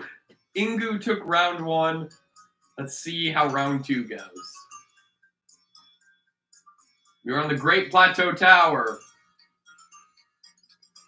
I do love that with this being Zelda stages only, sometimes you get really big stages like Temple. Sometimes you get really small stages like this and Pirate Ship and Spirit Tracks. Sometimes you get like the flat stage of Bridge of Elben. It's just that there's a good variety and stages. I feel like a lot of these matchups are dependent entirely on stage. It feels like how well our characters are able to deal with the individual stages, because you have to deal with a lot of these stages very differently. Yeah. Sure, Zelda is like one of the few series to get like a new stage in every Smash game. I mean, Mario did too. Yeah, but... I was gonna say. I mean, it's almost like those are the 2 most popular and prolific Nintendo series. Yeah, but like Pokemon didn't. No, Pokemon's gotten a new stage every time. Not in Ultimate. No, it did. It got... What is it? Wait, shit, you're right. I just figured they would have had something. I thought for sure they had something to do with Alola, but I guess not. No, there was no stage. Yeah, you're right. Huh. Yeah, alright. Which is a shame, because an Alola stage would be really cool. Yeah. Like, it'd also give them some variety, because, like, a lot of the Pokemon stages are also very samey. And, like, yeah. Which is fair, because it is a franchise that is very much dependent on a formula most of the time. As much as I love it, it is very formulaic and very samey. Mm-hmm. But Sun and Moon has some of the most variety to that formula. Completely breaks away but from it, at the same time, that's mostly story-based variety. But also has one of the most uniquely designed regions, I think. Because, like, it could be, like, a transformation stage where, like, you go between the different islands. Like, that'd be really cool for a stage. Yeah. Or, like, Ultra Space.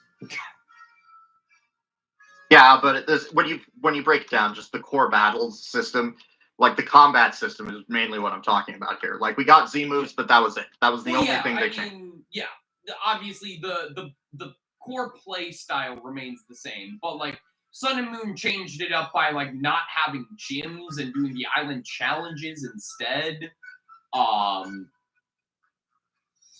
Also, again, like, might be a hot take, but I do think it has the best story of any Pokemon game.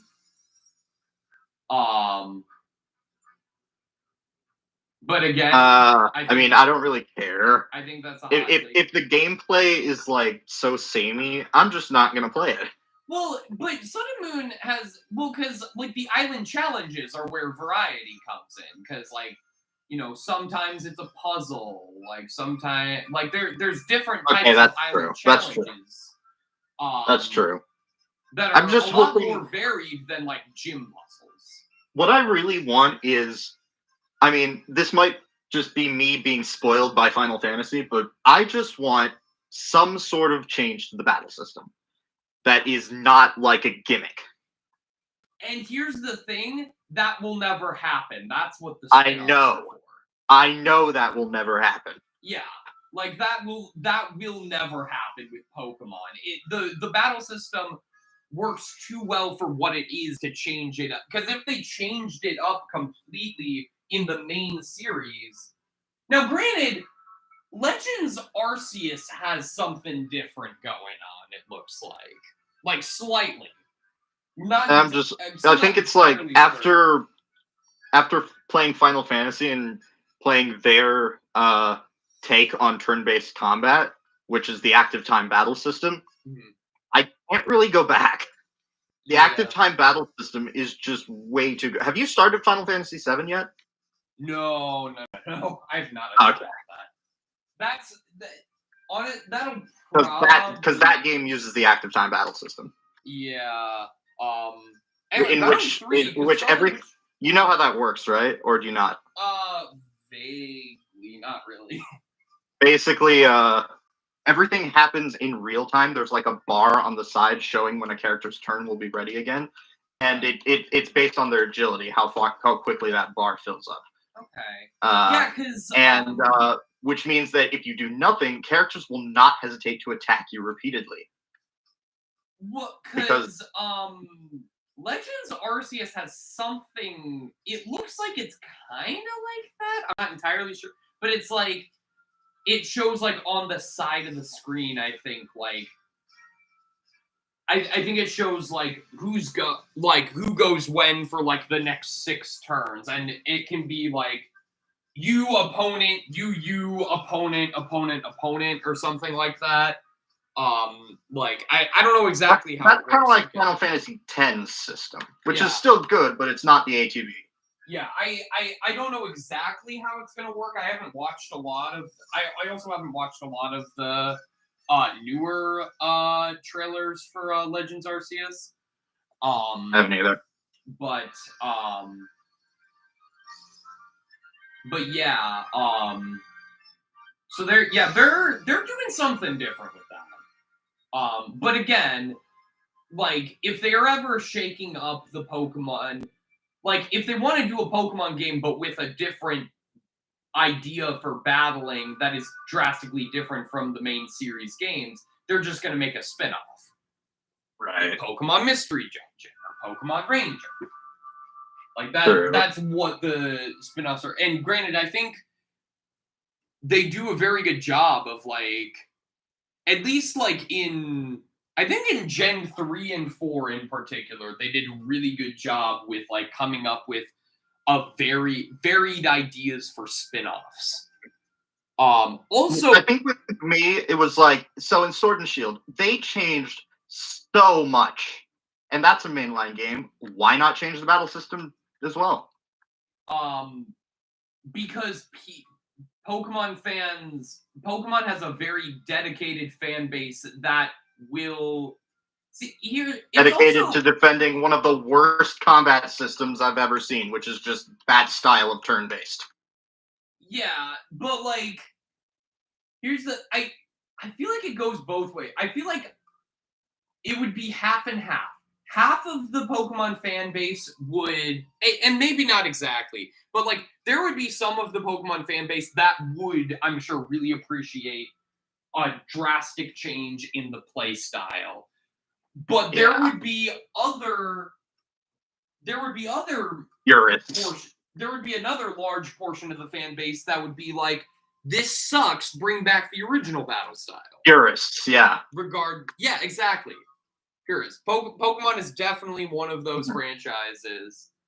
And although part of me is just like, maybe it's because there were so many games that use the same battle system, but I'm wondering like, so Final Fantasy didn't start with the active time battle system. The system before that was pretty much identical to Pokemon. You pick every one of your character's turns, and then you see them played out in a random order based on their agility. Yeah. And I'm just like, the change worked for FF. Probably because it only had 3 games, though, with that system. Yeah, again, Pokemon's been going so long that if they change up the formula, like that's why I mean I think Only 1 game in the US. I think what they did with Sun and Moon as far as changing up the formula is what they should do more often. I think they like as far as like yes, I think it's best to keep the battle system the same, but like change up how you play the game, if that makes sense. Like, again, Sun and Moon, did away with gyms in favor of island challenges. I think there should be more Pokemon games that do something that breaks away from the like classic 8 gyms and then Elite Four formula. Yeah.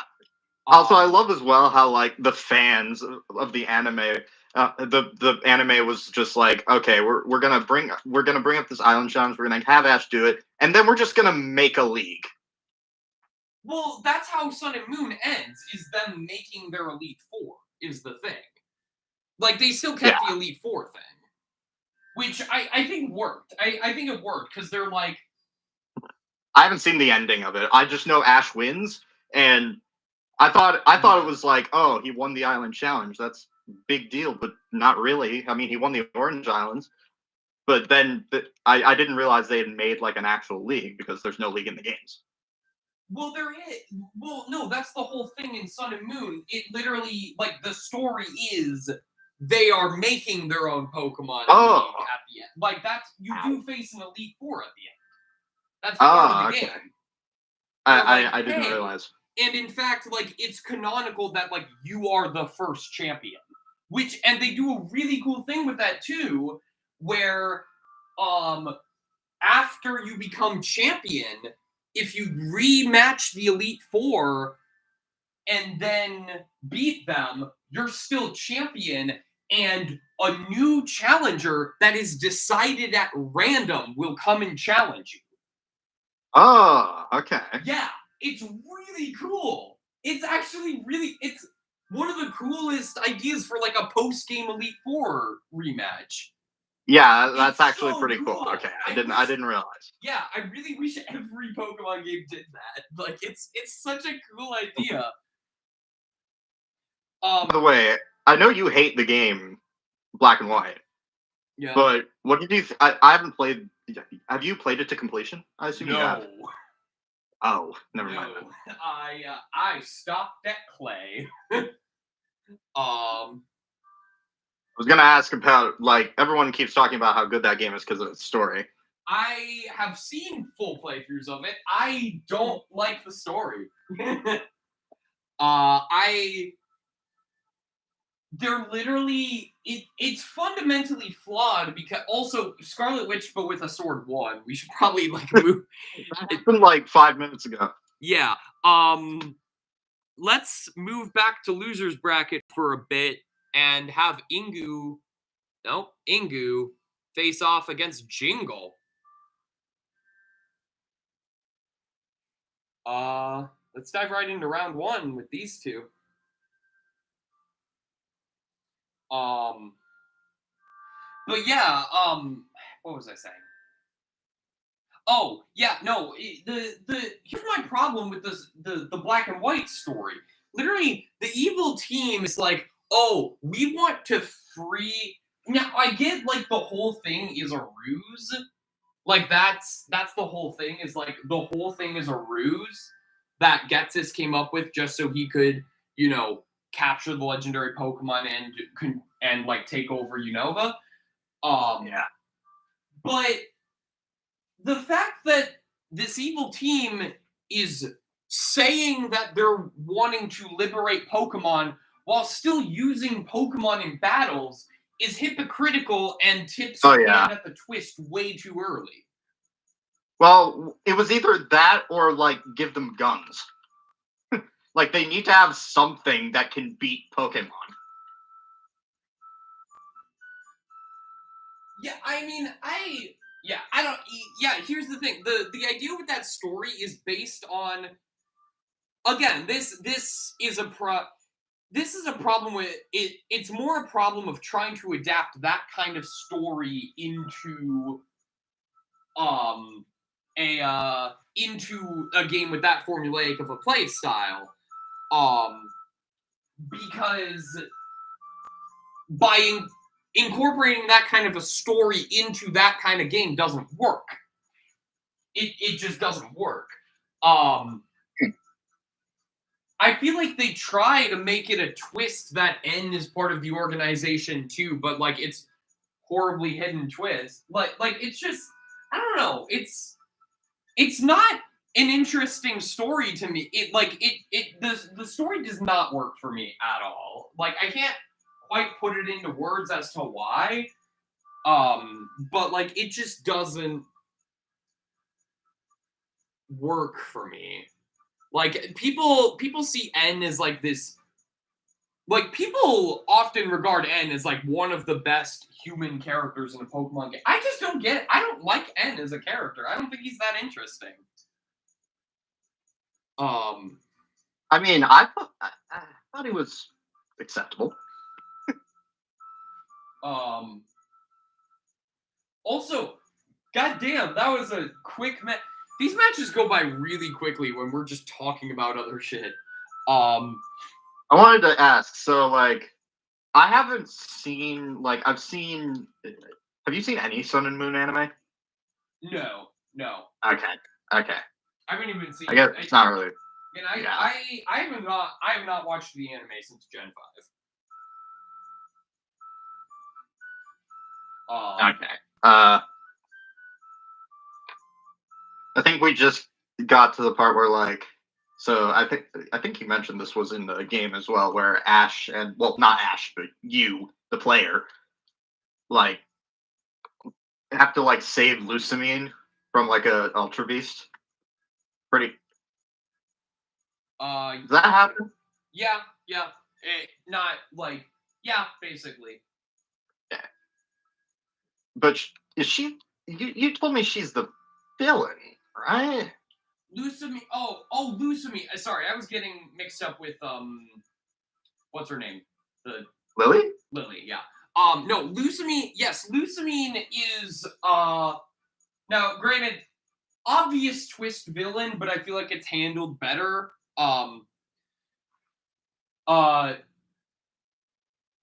But so Lusamine, no, because Lusamine isn't evil in the anime, right?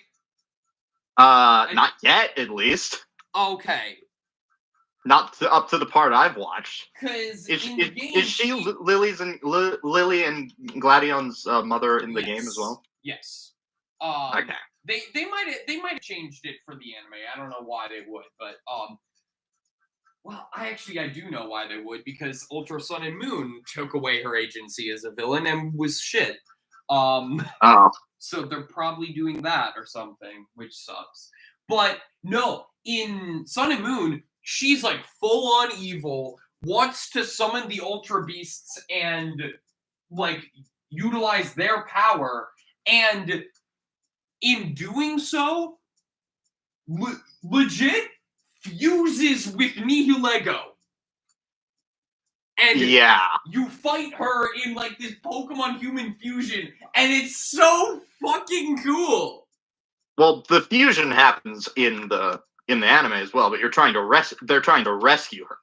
Yeah, I mean, you could frame it that, I mean, like, she does it willingly in the games. I'll say that. Oh, well, no. That does not happen in the show. Yeah. What confuses me, though, is if you say it's based on Sun and Moon, I'm sure this arc came out before Sun and Moon did. Ultra Sun and Ultra Moon did. Excuse me. Well, I don't know, because the anime takes a while sometimes. With I don't know, because yeah, I don't know. I mean, like there's like this task force that like Ash and Co are part of, and Lusamine's the leader of the group. Also, okay, yeah, no, that's very different. That is not the game at all. She has like a foundation that she runs. Also, Jingle wins, and Ingu is Aether Foundation? Yeah, Aether Foundation. Yeah. But like you find out later that they're evil. Although it's like made pretty obvious that they're evil sooner than that, but like I don't know, it works for me in that sense because the other team that is set up as the main villains are just complete jokes. And I miss that too. Because, like, Team Rocket, yeah, they're evil, but they're like a joke villain team.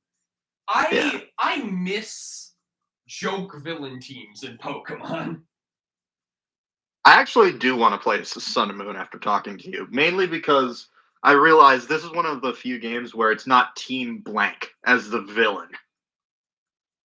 Yeah, I mean, it is for a while, because Team Skull, but, you know. Yeah, but they're like gangsters.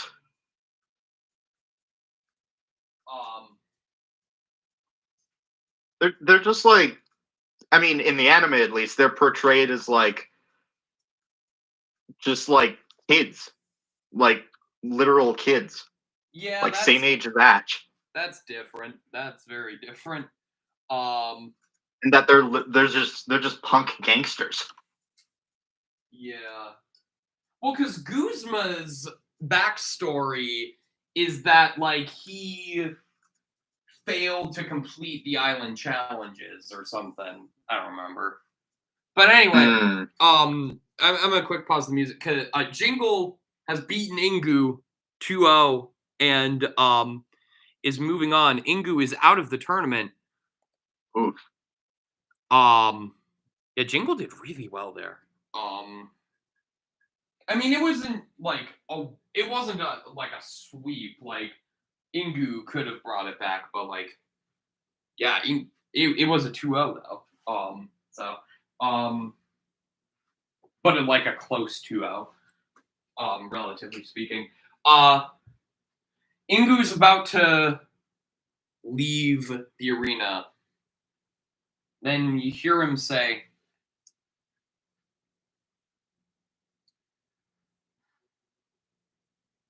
"Now?" And you hear his voice, "No, not yet. You have to play by their rules. Later, though, there will be an opportunity." Understood. And he leaves, gets his invitation to the wedding.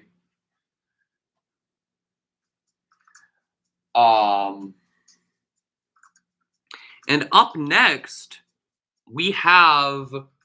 Ooh, I'm excited for this fight. Not a Nugget versus Verbosa.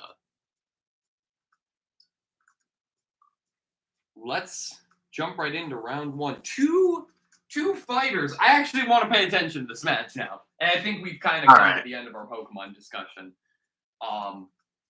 But these two fighters, probably the two most experienced fighters in this bracket.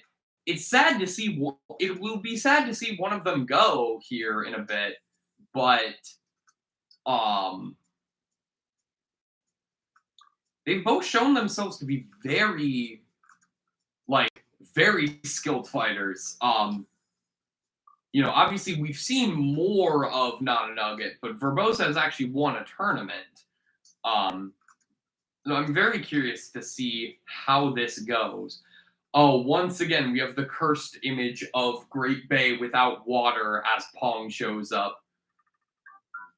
Oh, but like the water, you can see like things bounce off the water or into the water. Oh God, yeah, getting the Pong assist trophy on Great Bay is so cursed. I mean, it just removes any background. Yeah, including the water, which things can pop out of or go into. So, like, you just disappear into an invisible puddle. Or if you're the turtle, you just materialize.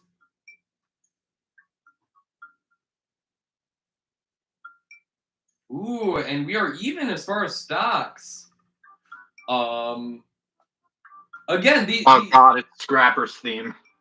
Smaller stages definitely work well for that final smash for the sword fighter. It is, yeah, it's not a great final smash, but if you can get it at just the right point in a small stage, you can make it work.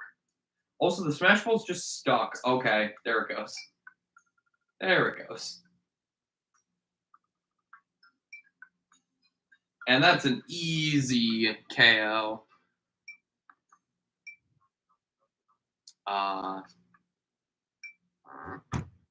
Verbosa down to her last stock, but you know, it's not over yet. She could. We've seen greater comebacks before. Let's not forget the Very true. Reverse 3 stock on my mother on that Mushu 2020 got yesterday. Fuck Mushu 2020. But yeah.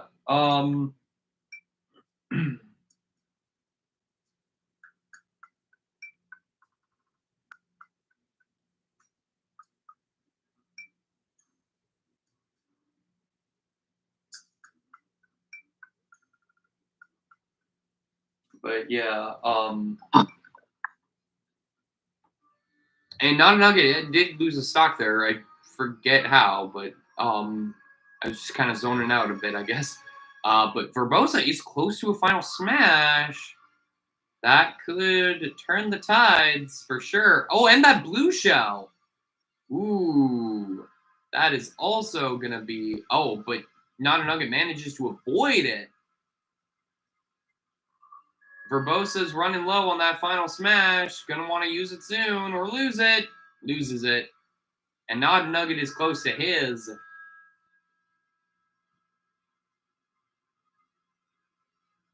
We have a healing field. Although our combatants do not seem to care much about the healing field. Oh, fake smash ball that they're both going for. Oh, and I guess there was a real one in the... Oh, never mind. That was built up. Oh my god, who... You don't know who won? Well, I saw them both get hit by that that fake smash ball. I didn't know who would win. It was definitely like a split-second thing, like... But Not a Nugget takes round 1.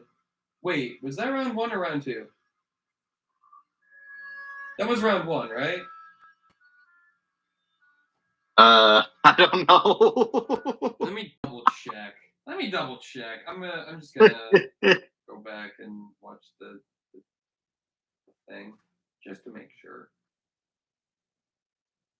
Okay, went back a little too far to Jingle versus Ingu.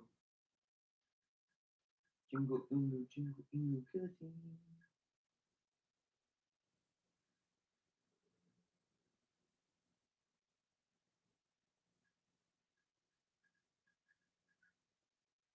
Just checking.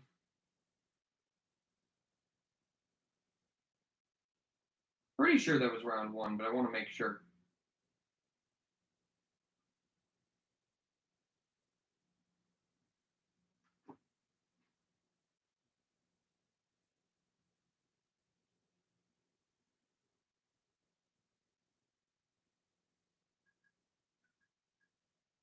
Yeah, that was round 1. Good. Okay. We're good. Just making sure. There we go. Bring that back. Turn it back up. All right. Round 2. Not a Nugget won that. So that was a close one, though. Very excited to see round 2. This is another one that I feel like could easily go to a round 3. Again, both fighters are very capable. And again, switching from a very small stage to a very large stage could shift the tides significantly. depending on how our combatants are able to deal with this new terrain. Oh my god, I have not had caffeine today, and I wish I had. I will get caffeine after this tournament is done, but who's to say how long that'll go? I feel like I've been moving through matches quicker, but who knows? Verbosa does lose a stock, unable to recover back to the stage.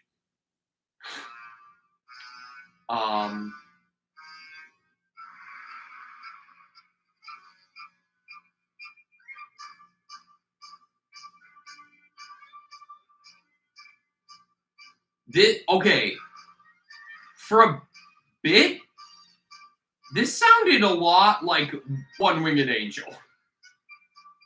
I mean, it might have gotten inspiration from Still it. kind of does, actually. Do you know what this song is? Some boss. Okay. I mean, I could. I know the song. I don't know the name of the song. If that makes sense. It's not a Girahim fight song, is it? I don't think so.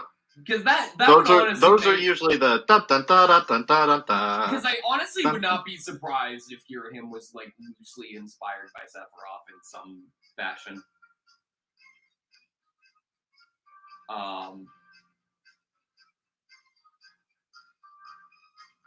But yeah.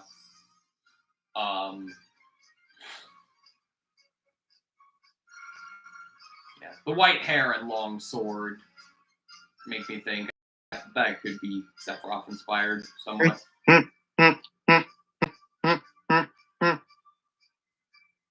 it really does sound a lot like One Winged Angel at parts, but like a more like it's like a happier version of One Winged Angel.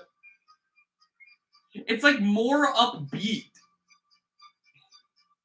I mean, you can't beat One Winged Angel. Yeah, no, One Winged Angel is fantastic. It's very weird. Yeah, I don't know. Also, a lot has been happening. Dealt some significant damage to Midna with that final smash, although not a nugget.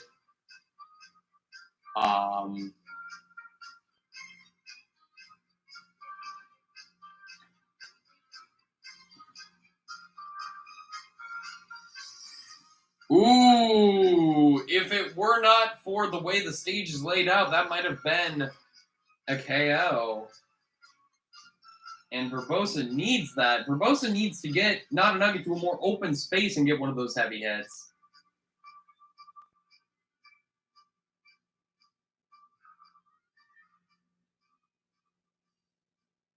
Yeah, no. Oh, there you go.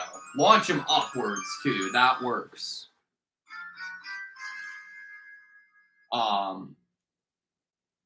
Okay, you should not have used that right there. Should have waited until you were actually facing your opponent instead of just pressing A right away. I say as if the CPU actually presses buttons. They probably press buttons in their code. That's how code works, right? Maybe. It's not how code I don't know very much about coding. Definitely not how code works. I don't know anything about it either. Oh, also, did you hear, speaking of code, the new Warner Brothers Smash also has rollback netcode. I don't care. Why do I not care? Because it's exclusive to Apple. No, it's not. I thought it was. No, it's on. Oh, that's the Disney one. That's the Disney one. Sorry. Does Disney have a Smash out? Yeah, and it's not out, but it was announced, and it's coming to iOS and probably Macs as well, but it's exclusive to Apple. Oh, well, All I know is apparently you can make Moana and Elsa fight each other. I'll have to look into that. Also, Not a Nugget wins, moves on, and Verbosa is out of the tournament. Our winner from yesterday is out of the tournament. All right, well, Not a Nugget looks at her and says, "Hey, you put in good work yesterday. You know, if I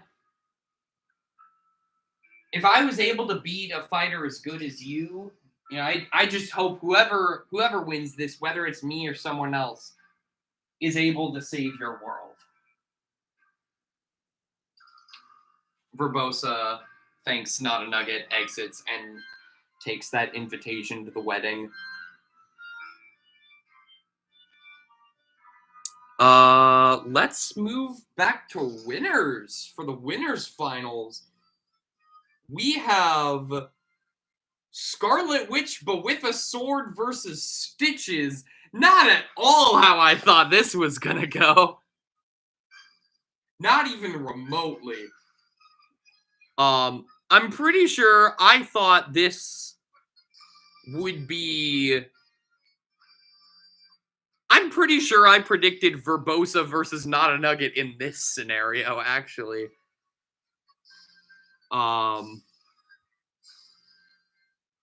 If I am remembering correctly.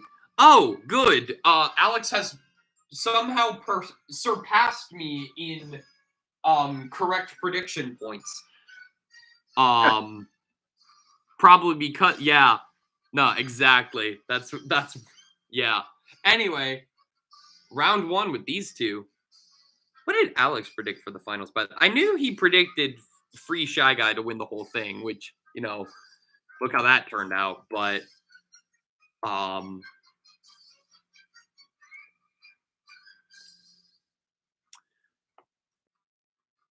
he did predict Scarlet Witch, but with a sword to make it to winners finals, so that helps. And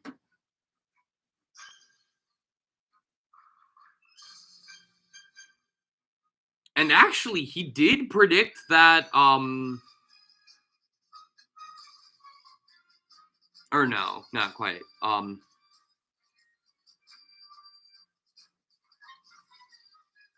He did predict a match between Not a Nugget and Verbosa in losers, although not quite where it happened. He also predicted Verbosa to beat Not a Nugget in that match, but that did not happen.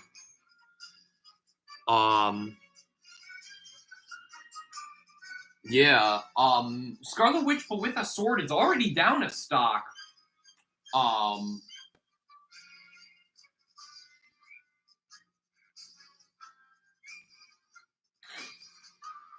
But, yeah, that's, oh, but she evens it back out stock-wise.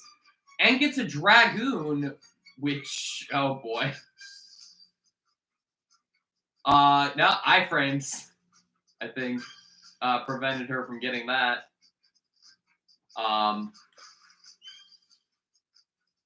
Most likely. Both fighters are close to their, well, relatively, so. Oh, well, that don't matter when you get an actual smash ball.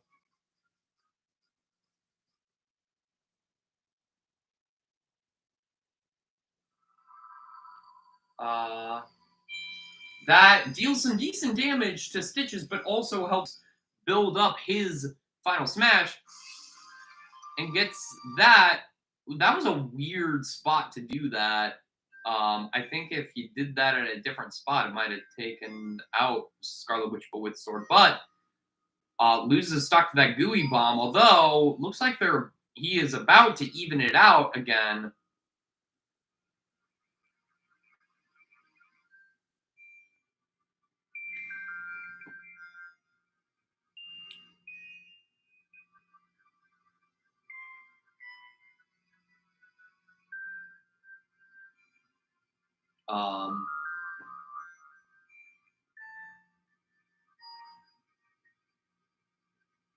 And Scarlet Witch, but with a sword, is down to last stock.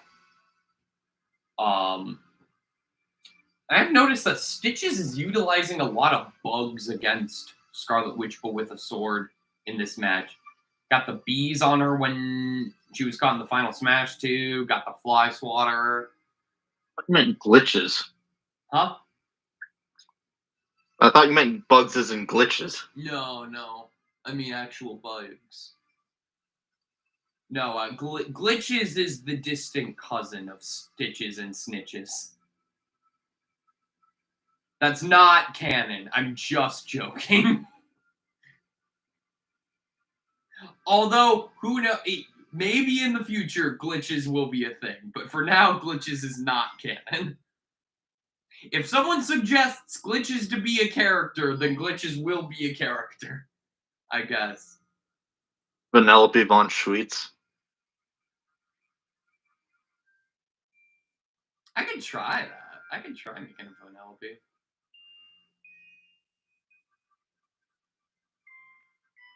And with that, Stitches takes round 1.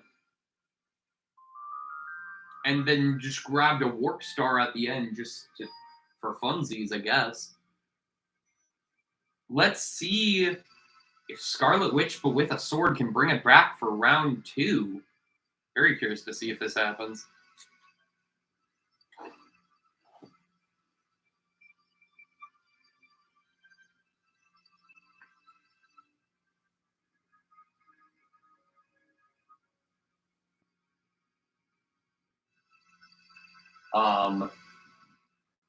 But yeah,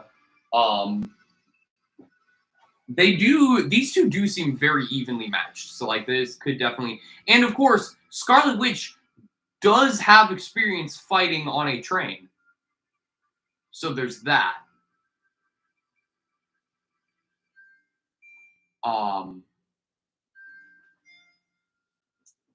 But she didn't necessarily fight on a train with a sword.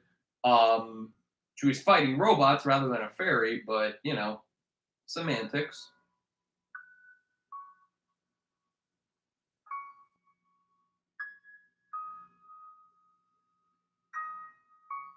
Good. Music that does not fit at all with the fight.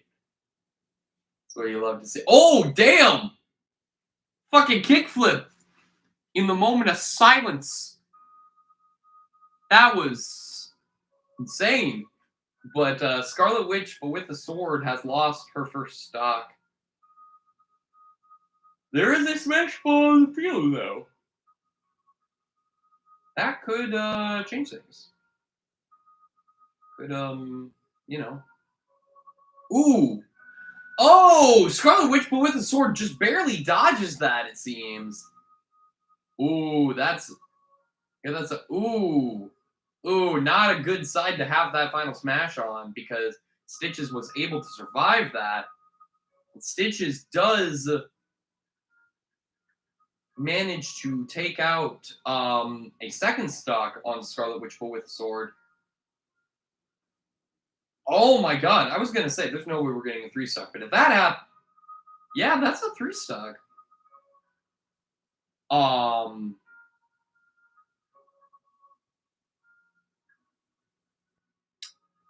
Oh, what do I do for that 3-stock?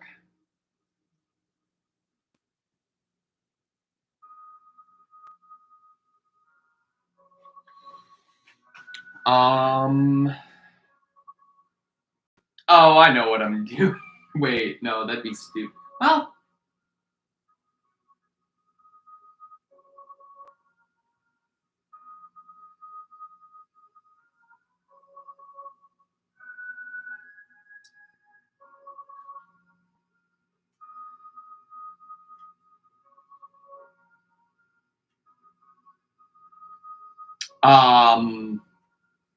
okay, I got a fun idea.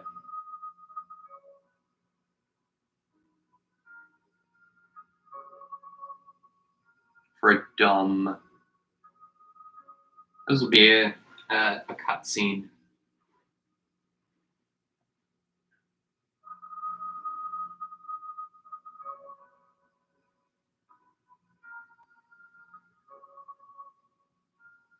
So after, oh wait, hang on. I wanted to pick a specific location for this.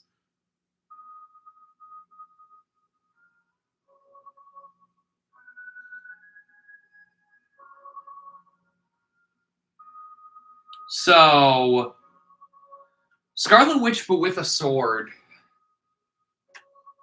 is, you know, has just lost the stitches, and it's like, I tried to use my magic, but why couldn't I use my magic?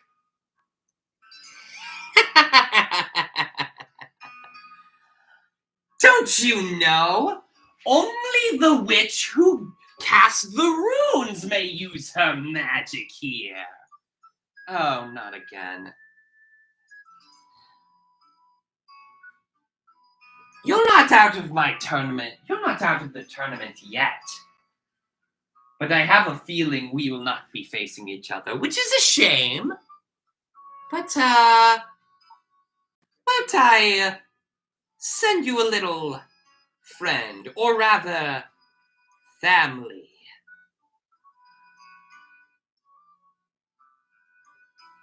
Hey! It's me, Quicksilver! What the hell?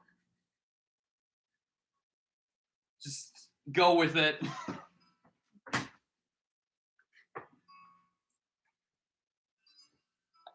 I couldn't come up with anything better for the 3-stack. So now she's just fighting Quicksilver.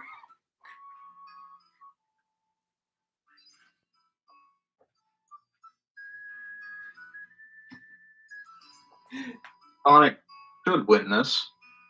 Also, the magic, the only the witch can use her rune, or only the witch who casts the runes may use her magic here. That's a direct reference to WandaVision, which is probably why that probably didn't make sense to you. But yeah, that's a WandaVision thing. Also, go watch WandaVision, everyone. It's such a great show.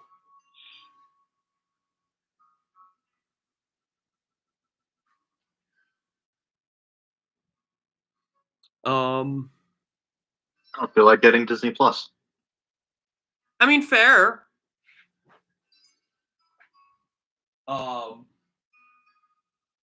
WandaVision is great, though.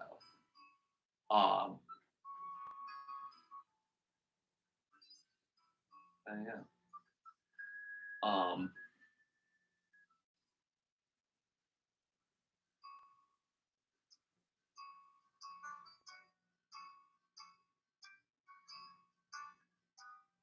Yeah.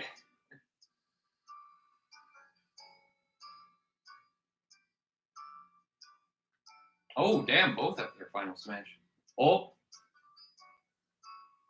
Quicksilver is listening to either Time in a Bottle or Sweet Dreams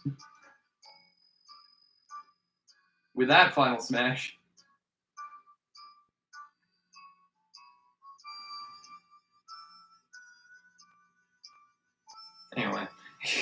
Anyway. Scarlet Witch does not use hers.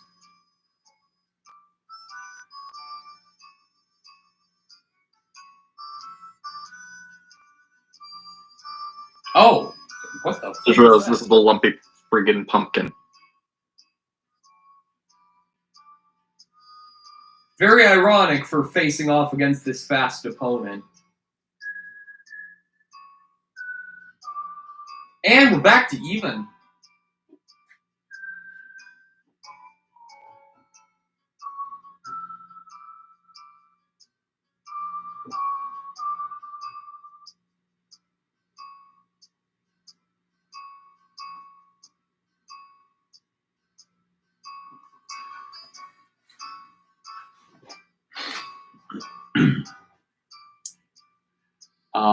I don't know what to say about this match. This is just a joke matchup. I don't have any meaningful commentary for this. But one big hit from Quicksilver will do in Scarlet Witch, but with the sword this time around. Also, she is still like She's going to losers bracket. Like, she's not out of the tournament, but I just have this here because 3 stock. Oh, and there she goes.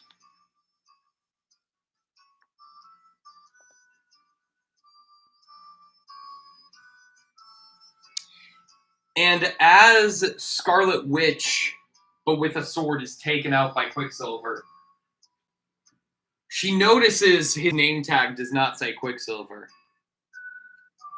Wait, your name is Ralph Boner?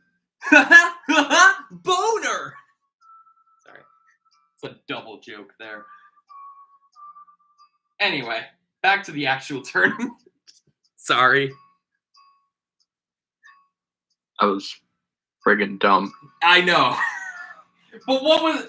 I couldn't think of anything else to do for a 3 stock in that scenario. I don't have any character change for Stitches. So you, like, have to make sex jokes. Well, that's a direct joke on WandaVision. It's a... I didn't come up with that. That is...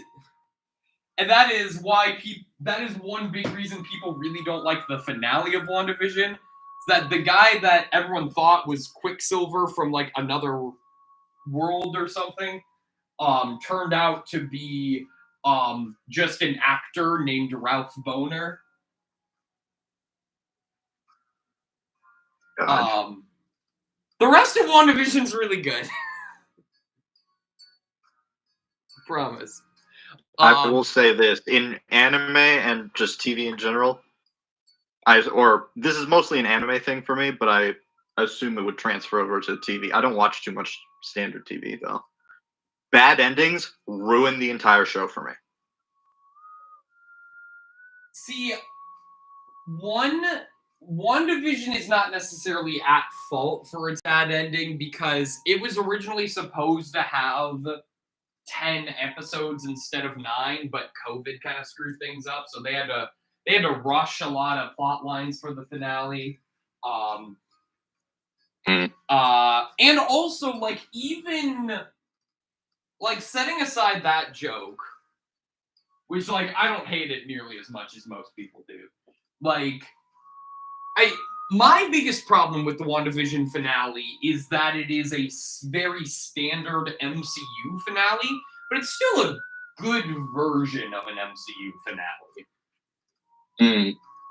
Like, the rest of I can excuse the last episode because the rest of the series is so much more unique than anything else the MCU has produced. It is just one of the most creative projects the MCU has ever put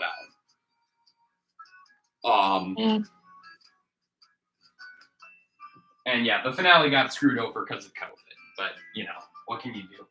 Anyway, back in losers bracket, we have Jingle versus Not a Nugget. I'll be real, I haven't been paying much attention to Jingle's fights, but he seems to be doing very well.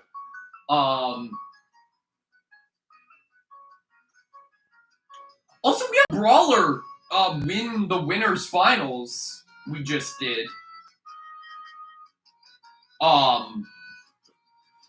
Today could be the day for Brawlers. Now, granted, we have been in this situation before. Week 2, actually, Idris Elba had won winners finals, but then Girahur did a bracket reset on him and ended up winning the whole tournament. So could happen again where we just have a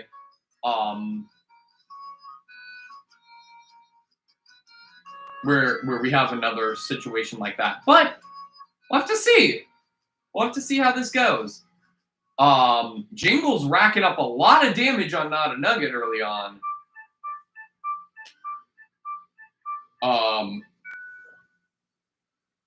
Has not taken too much himself. Also, wait, we have Jingle and Tingle on the stage together.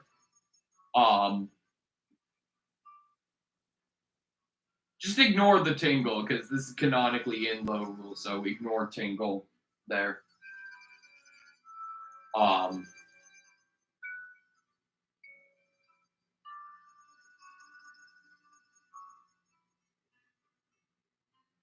But, yeah.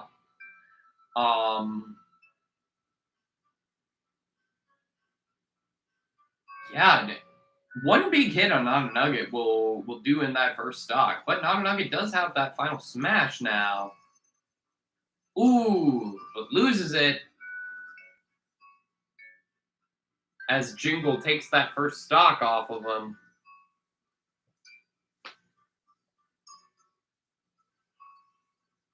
Jingle has built up a final smash and gets it off successfully while Not a Nugget is holding a rocket, which is funny. There goes the rocket. Got launched off of the turtle's tree, which is funny. Not a Nugget has his final smash back built up.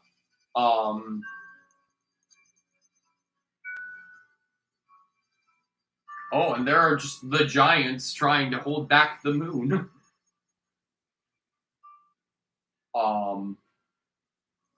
And then we got another giant over here just kind of chilling. That giant being Olin Executor. His neck going through the platform is kind of cursed, but not as cursed as him sinking into the abyss that is Jungle Japes.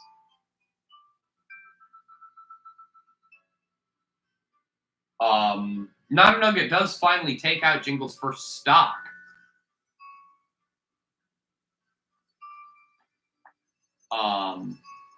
But Not a Nugget has a lot of damage on him. He's gonna want to. He's moving around a lot. He might want to stay situated in that healing field for a little bit, and it's gone. Never mind.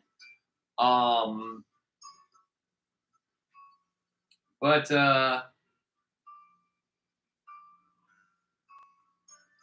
yeah. There go. Oh, and a lot of blue shells. A bunch of them sank into the water, but Jingle did manage to grab one. And it's there. And we got a fake smash ball and a real one on the field. Oh, and the blue shell hits the fake smash ball. I think because it was not a direct hit from either of the combatants, they both took a decent chunk of damage, but not too much.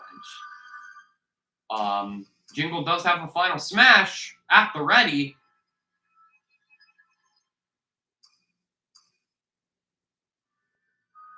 In the queue.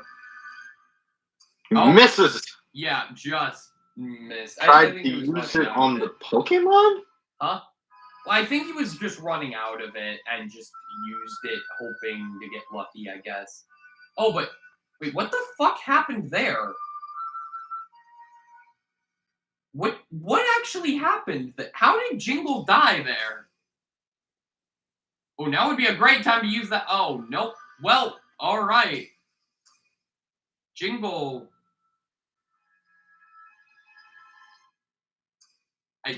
That was round 1. Right? Yeah. Yeah, that was round 1. Pretty sure. Let me check. Let me just make sure. Just making absolute sure that was round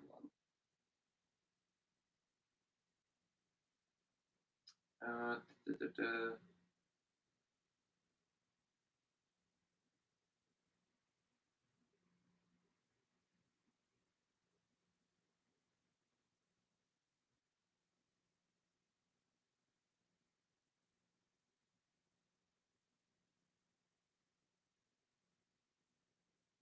Okay, yeah, that was round 1. Cool. All right. Back to that.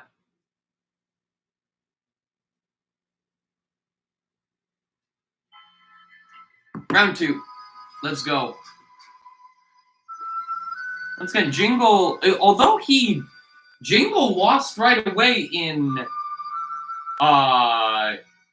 winner's bracket, but as has made quite the show for himself in Losers. And actually, this is... I just realized this is a rematch because Not a Nugget was the first opponent he fought today.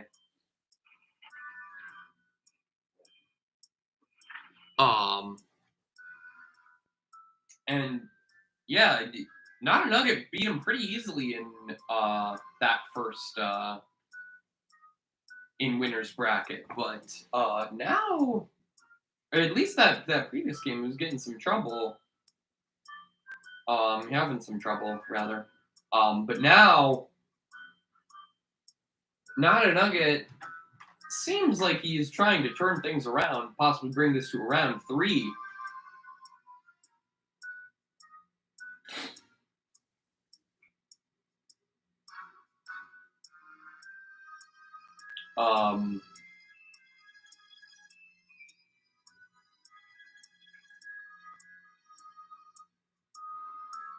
And so, yeah.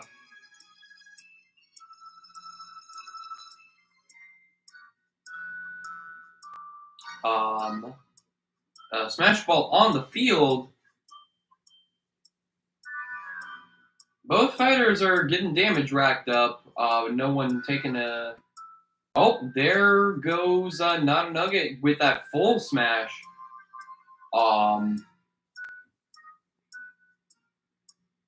But it is back to dead even right away.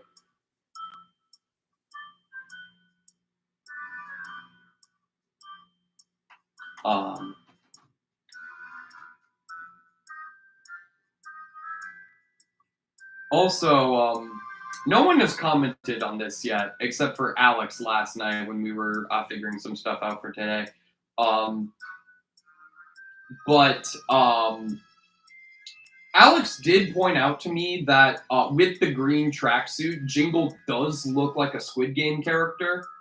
And that's just kind of unfortunate. Because that was not intentional. A real hot take. I do not get the Squid Game hype. I don't get why people are talking so much about it. I don't get why a streamer's career was canceled because of it.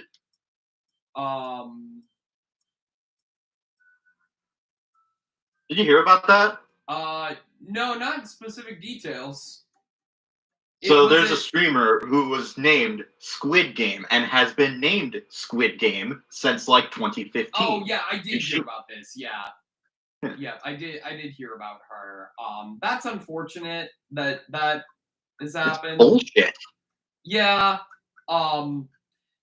That's I'm sure like again, I haven't watched Squid Game, but like conceptually, based on what I have heard about Squid Game, I understand why people are into it. It does sound interesting. I probably will watch it at some point. I just haven't had the time, but I probably will watch it at some point.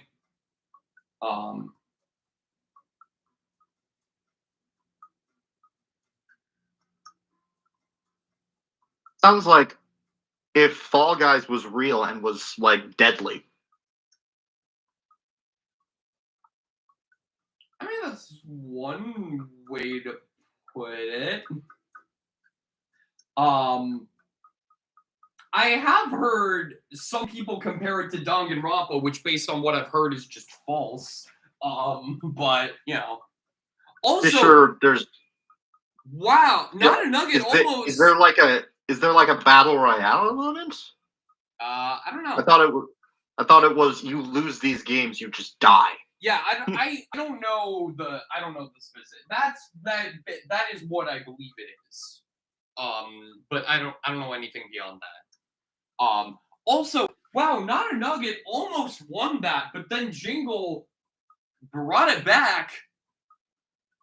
And yeah, I mean, that was a very close match throughout the entire thing, but Jingle takes it. And Not a Nugget is out of the tournament. Holy shit. 2-0 as well. Like, that's... Jingle won round 1, right? Yeah. Right? Right? I'm not crazy? I need to check. God damn. I swear to God, I just checked to make sure that was the first round between them. Yeah, no, because I mentioned Not a Nugget bringing it back and taking us to round 3. But yeah, no, so I am going to double check just to be safe. But yeah, pretty sure that was. But Not a Nugget tried his hardest to bring that back. Yep. Yep. Jingle moves on.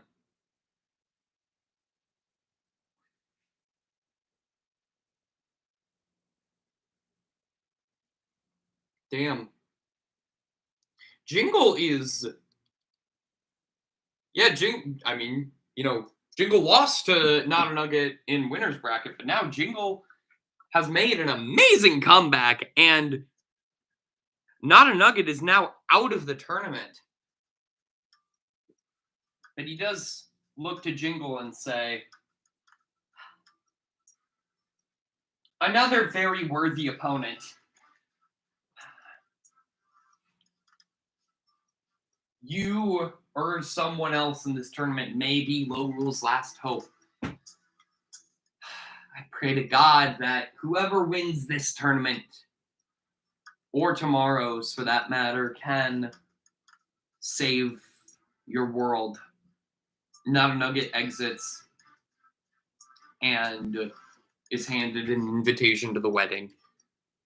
It is now Jingle versus Scarlet Witch, but with a sword. We have no gunners left in this tournament, folks.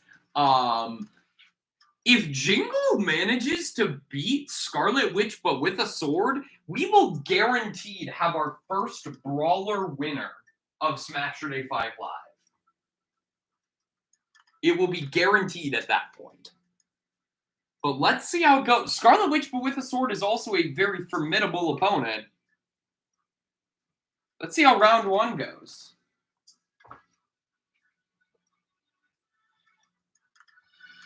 We are on Spirit Tracks. Once again, as mentioned earlier, Scarlet Witch has fought robots on the train, so there's that. Although I don't remember if she won that fight or not. I don't think she did. I think that was versus Stitches. Or something. I don't remember. I don't remember. Oh, Gray Fox just got taken away by the tracks, I guess. Damn. Well.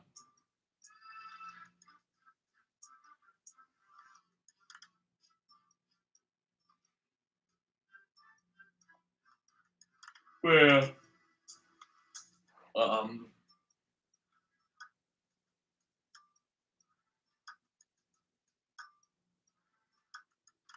Also, the one other thing I've heard about Squid Game is that there's some sort of commentary about like class systems and like capitalist society or something.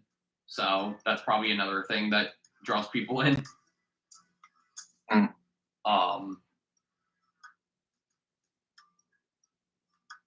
Because I think it's like people in poverty forced to play the games. I think. But sorry for potential spoilers for Squid Game. Also, all I know is that the guards like wear PlayStation controllers on their faces. I have seen. I will not convince. No one will convince me that those are anything other than PlayStation symbols. I have seen great edits of those. I think I know what you're talking about. I have seen great edits of those guys, but they're wearing Shy Guy masks instead. Oh. Because the red, it makes sense. If we're talking about the same characters. Yeah. But yeah. Also, both fighters down to 2 stocks, although this is probably going to take Scarlet Witch. Yeah. Squid Game, sponsored by Sony. We put squares, circles, and triangles on our characters. Oh, hey, you want to know something completely unrelated, but like related to video games and like imagery of a game system? Mhm. I found a tweet last night that was a thread of just like, I think my the person who tweeted it said, my favorite trend is when every company making a game for the DS had to have a subtitle where the initials were DS. Like, because there's a lot of games that do that.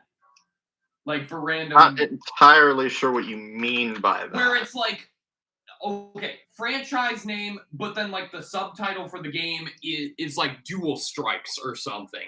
I think that is... where like... I mean, but another one similar to that I can think of is Dream Drop Distance. Yes. It was not as common on the 3DS, but there's a lot of DS. I'll have to see if I can find that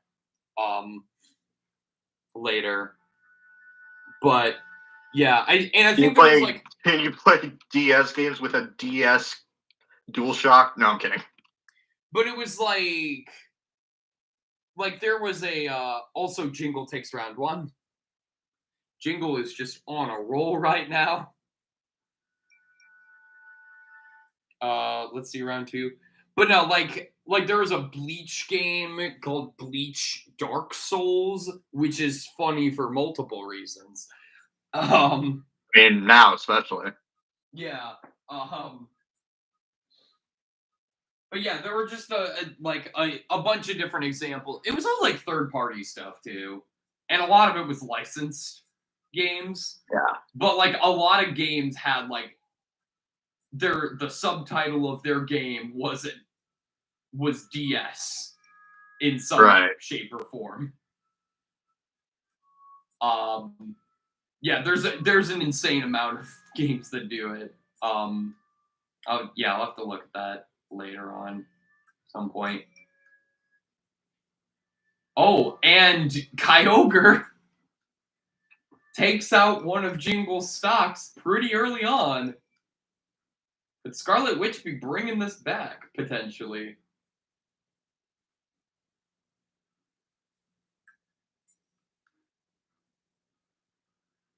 Oh, well, not like that. Oh, boy. One of these again. It always happens on Temple. What happens on Temple falls off of Temple.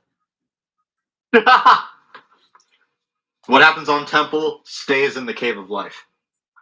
I don't know what that means. Cave of Life is anywhere that has a ceiling and a floor in this game. Okay. Where you can just, if you get launched, you just bounce around and you don't die. Gotcha. That makes more sense now. Holy shit! Actually, this is the biggest Cave of Life in the game is on this stage. Right there, down there. They actually, Scarlet Witch, but with a sword, made good use of a sword fighter's final smash on the largest stage of the game. I didn't think it was possible. Well, not the largest stage in the game, but the largest stage within this current rule set. Oh, but Jingle evens it back out with the Dragoon. What the this match is insane.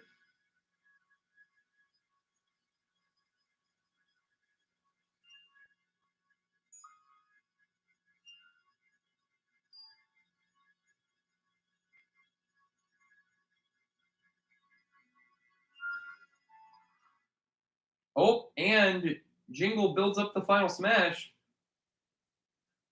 Probably not gonna kill, because it's pretty early on. You were at 0 before, but yeah.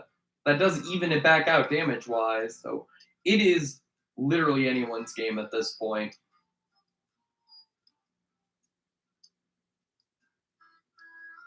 I'd like to see it go to round 3 with Scarlet Witch, but with a sword winning. But we'll see what happens.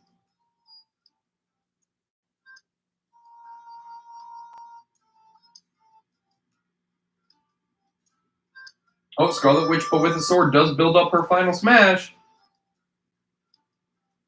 And oh my god, the damage. And the bouncing. Oh, is this a repeat of last time? Basically! And we go to round 3. God damn. Scarlet Witch, but with the sword, making good use of the Sword Fighter's Final Smash twice on the largest stage in the game. In the current rule set.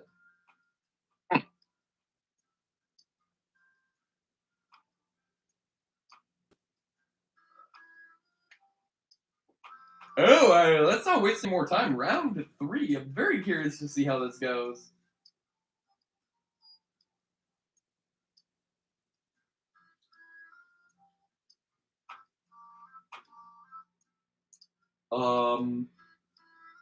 But yeah. Yeah, I'm very curious to see how this goes. Of course, whoever wins this does have to face off against Stitches, and not only win 1 set against Stitches, but win 2 if they want to claim victory. Oh, and Jingle gets launched by the Super Launch Star. I made this observation yesterday, Liam. You've made comments on a lot of the items in this game being, quote, the most bullshit item in the game. I present No, it's rambling. It's rambling. I present to you the Launch Star. I think that is the most...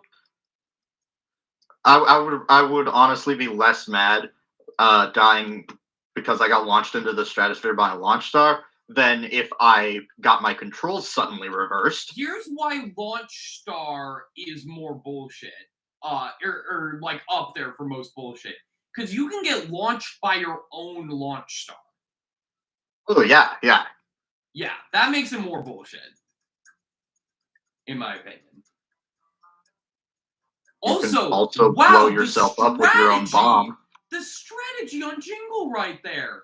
Trapping Scarlet Witch but with a sword in a pitfall as she builds up her final smash and taking her out before she can use it while she is trapped. God damn.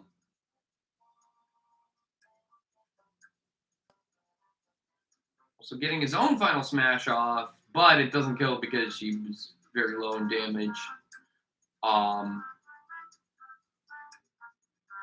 Fighting for that Daybreak Cannon. She's got her final smash. Once again. Ooh, that's like a really good place to use it, too. Stocks are back even. And Scarlet Witch is closing the damage gap with that healing orb. Yeah, quite a significant shift in the tides just there.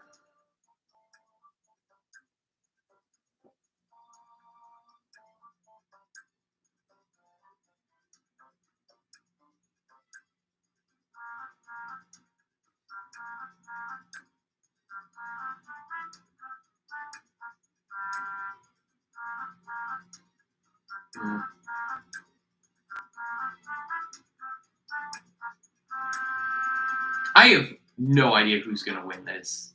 Like, this is anyone's game, and I'm really excited to see how it turns out. Like, this is not at all how I expected this tournament to go, but it is an exciting end to it for sure. Oh, and Scarlet Witch, but with a sword, takes it. Taking out Jingle.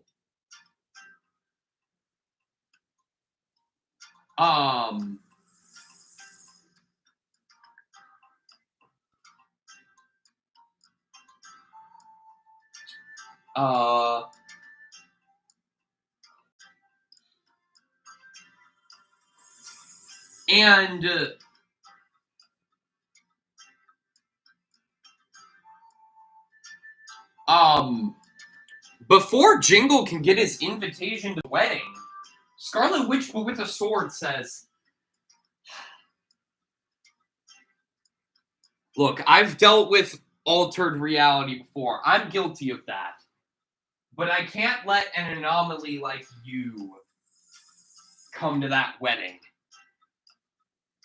And then she tries to teleport Jingle away. It's like, damn it, forgot about the runes.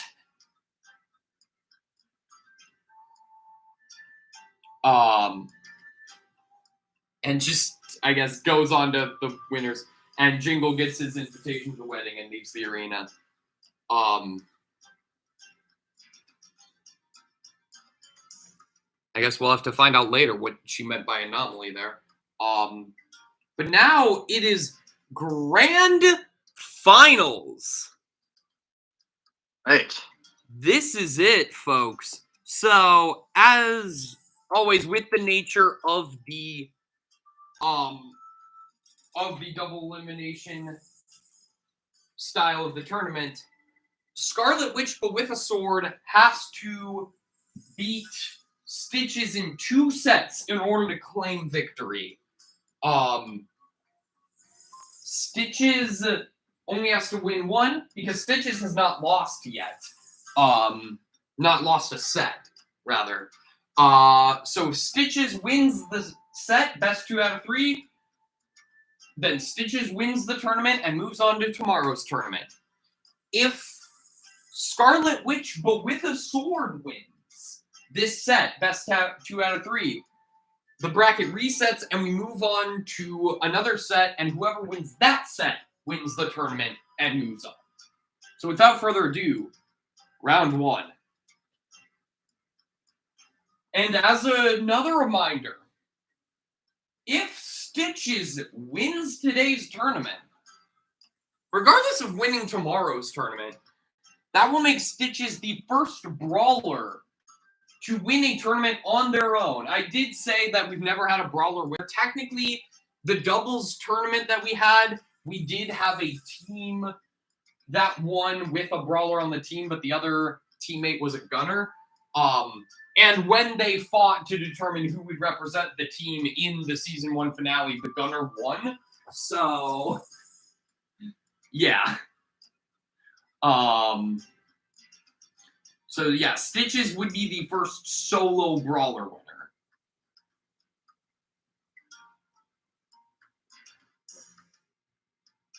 We're on Gerudo Valley, which is a fun stage.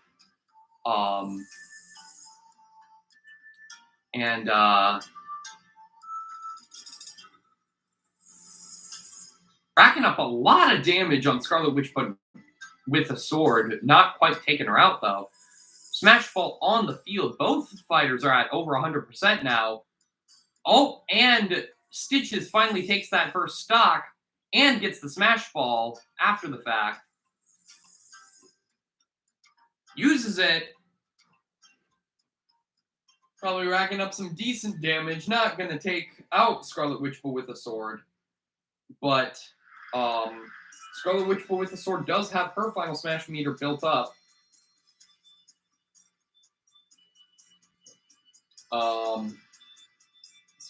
Might be a harder stage for her to make good use of that, and it doesn't look like she's going to use it. And she does not, in fact, use it. Oh. Oh! Stitch is getting Scarlet Witch, but with the sword off that stage. Also recovered a lot of damage somewhere.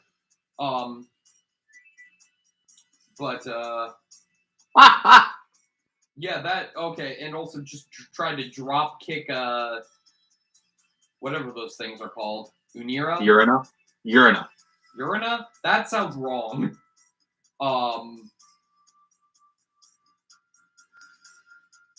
It does, doesn't it? I just don't think about it. I thought it was Unira. I thought the N and the R were switched. I could be wrong. I don't know.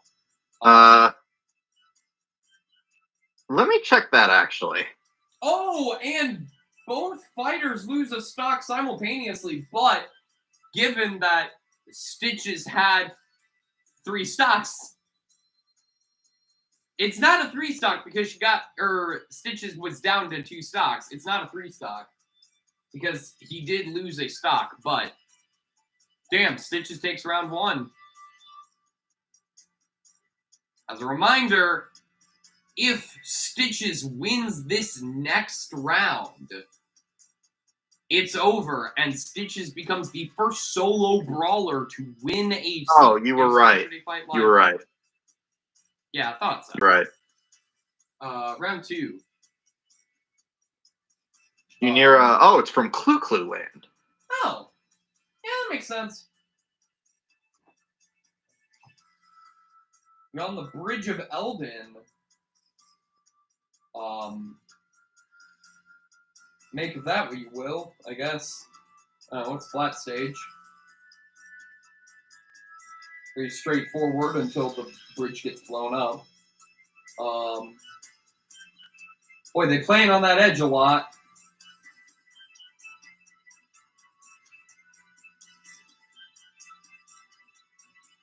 Stitches is not giving an inch. That is... Ooh, already takes out of stock on Scarlet Witch with a sword. Who's leading? Well, now it's tied.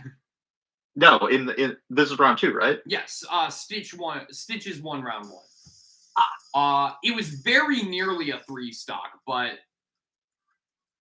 Stitches lost his first stock at the exact same time Scarlet Witch, but with a sword, lost her last stock. So it wasn't quite a 3 stock, but it was very close to being one.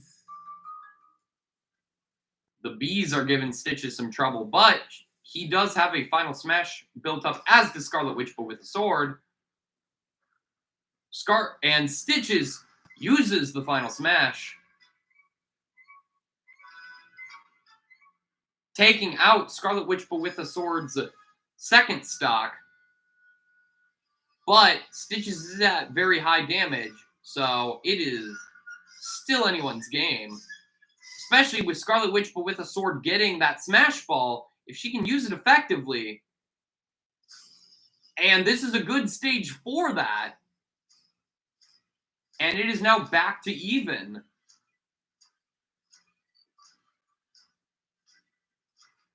This is... Now the music is fitting, guys.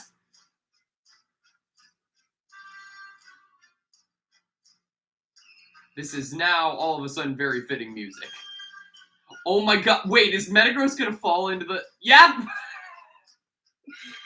Right in the middle of the bridge as it blew up. I'm pretty sure he stomped right when it blew up, too.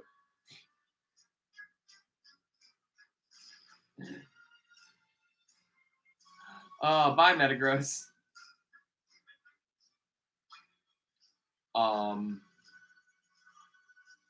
Oh! I thought Stitches was going to land a big hit to take out Scarlet Witch with a sword, but Scarlet Witch with a sword avoids it and hits Stitches with a big hit. Okay, this is getting real interesting now. Round 3. If Stitches wins this, Stitches wins the tournament. Scarlet Witch with a sword wins. The bracket resets, and we move on to a new set. Let's go. Hell yeah.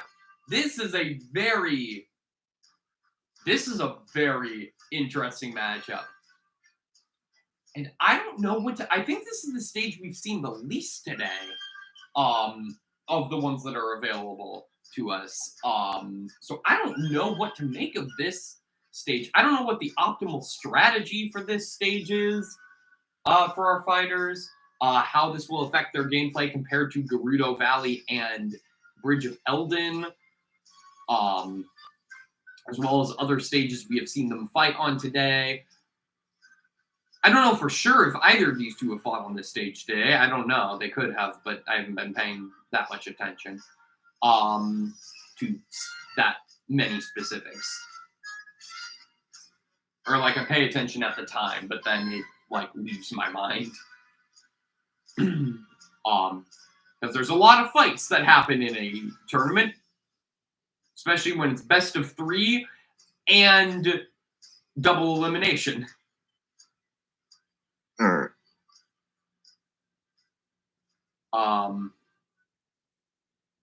And with what the fuck just happened? Scarlet Witch, but with a sword, takes out Stitch's first stock. Summons Waluigi, good taste. And uses a final smash. Stitches builds up his final smash. Gets Scarlet Witch in it. Scarlet Witch, but with a sword. That is definitely going to take her out. Yep, it does. Back to even stock. Scarlet Witch, but with a sword does have a damage advantage, but... Oh, that banana gun increased that damage advantage. But, oh, and she does footstool Stitches down to a last stock situation. And grabs the Smash Ball, which of course makes that... Oh, wow, you can visually see the increased power with the Sword Fighters Final Smash. You can visually see it. The things are much bigger, it seems. The like beams are much bigger. Mm.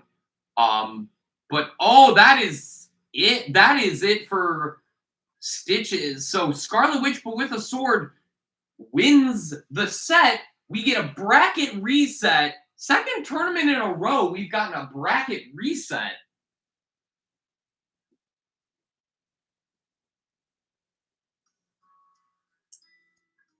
And now we go into round one of a new set.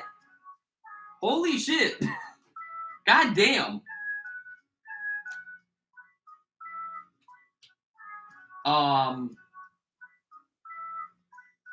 I will say, I am, now that it is like anyone's game at this point, I am rooting for Stitches, A, to get the first Brawler winner, but also because thematically for what is going to happen next in the arc today would be perfect. If Stitches wins it, if Stitches loses, it doesn't change what I'm gonna be doing after this. But it would make what I am going to do would work a lot better if Stitches won.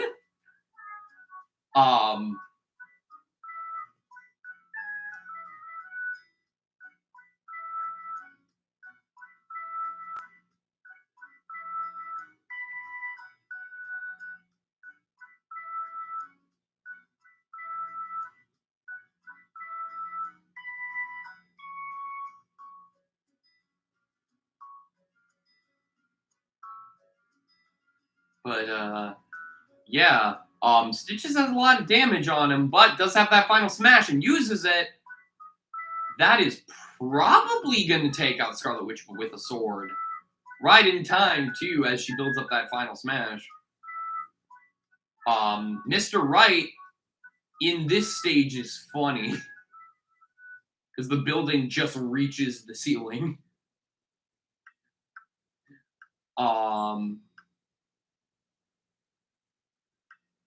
Still, a good play, a well-placed big hit from Scarlet Witch with a sword will take out that first stock on Stitches. It's about how soon she can get that big hit. Might get it with this final smash. But Rathalos is kind of getting in her way of doing that. And holy shit, Scarlet Witch with a sword loses another stock to Rathalos, but takes out that first stock on Stitches finally and gets her final smash back right away. That's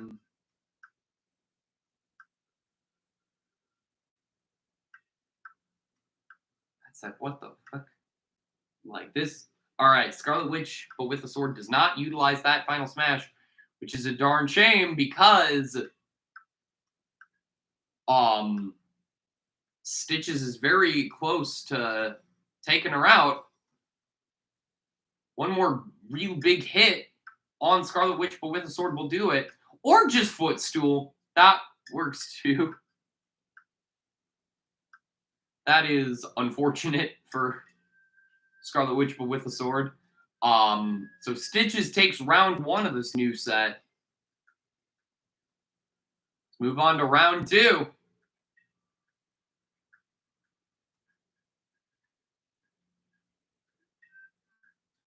This is much.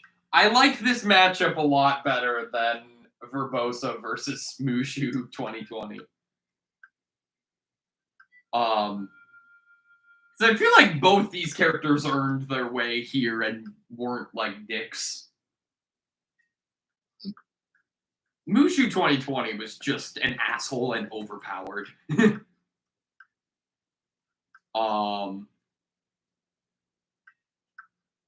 Which means, unfortunately, depending on what happens in this arc, I will most certainly have to bring Mushu 2020 back at some point. As a villain, of course. But I'll figure out what I'm going to do with that later on. And Stitches unfortunately lost an early stock there, but is about to even it back out. Yes, with that final smash.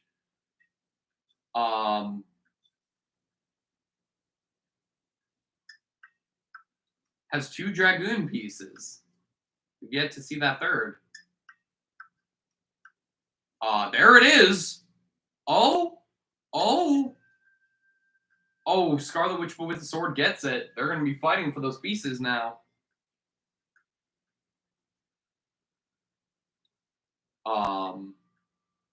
Scarlet Witch with the sword has her final smash built up. But Stitches rather. Snitches is Stitches' sister. Also,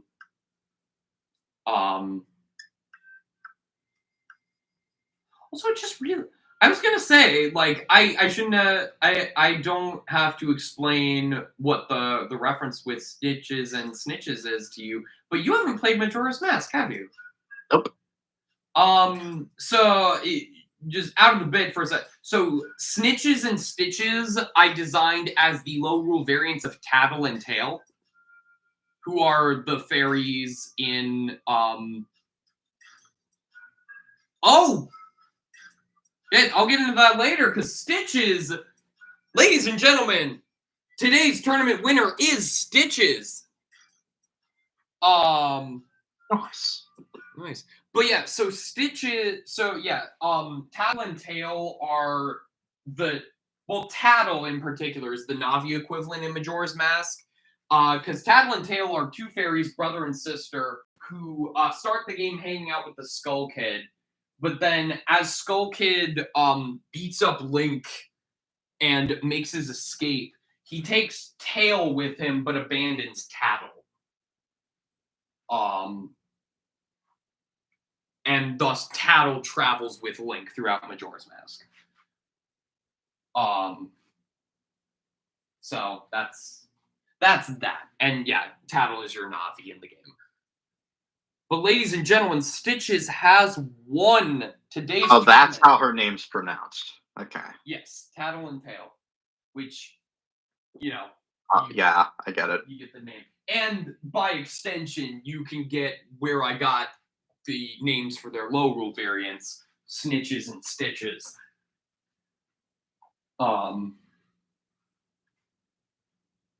Similar naming scheme.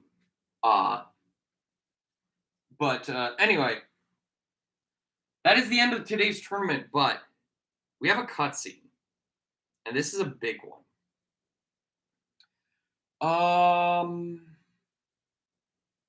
Yeah, this looks the most like a church.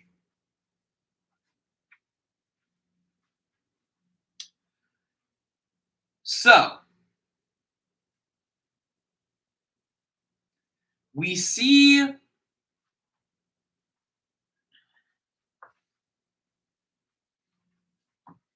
oddly enough, we see Stitches' sister Snitches. And she is conversing with Skull Adult, who has just tried on his wedding dress. Because yes, I'm breaking gender norms. Girahur is wearing the tux and Skull Adult is wearing the dress. Mostly because there wasn't a dress skin that I thought Girahur looked good in.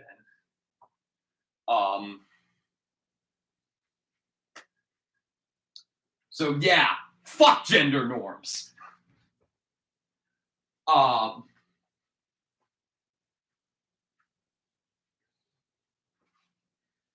Stitches is looking at Skull Adult and says, "You're looking mighty handsome today, good friend. This is going to be a wedding we'll never forget." "Oh, yes, definitely. A wedding no one will forget." And then into the room bursts Girahir. One sec. Just making sure. My computer went black, so I'm just logging back in. There we go.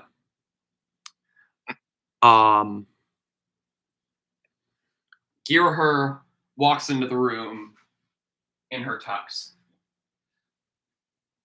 Skull Adult, what is this I've heard about every combatant losing in this tournament getting an invitation to the wedding, let alone every combatant entering the tournament? First of all, I don't know what the deal with this tournament is exactly. Second of all, I don't know most of these people, and neither do you, at least from what I know.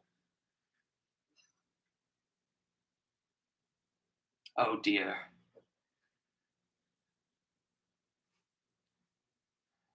I'm afraid this isn't going to be an ordinary wedding.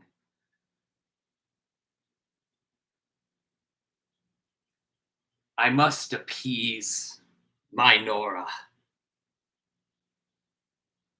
This will be a red wedding.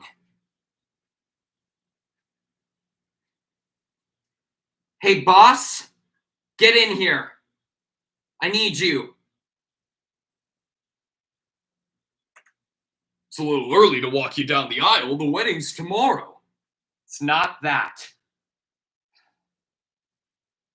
I don't know what's going on with Skull Adult, but I think I'm going to need your help.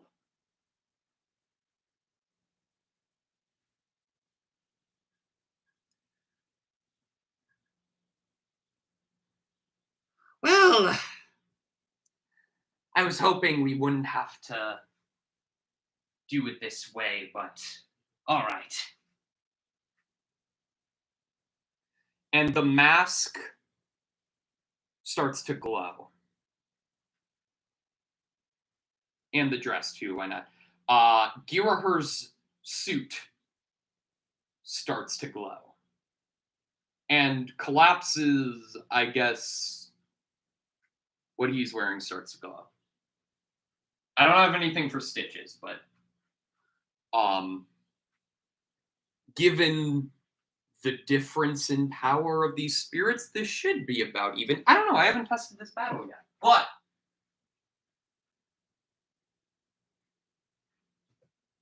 oh, hang on, let me get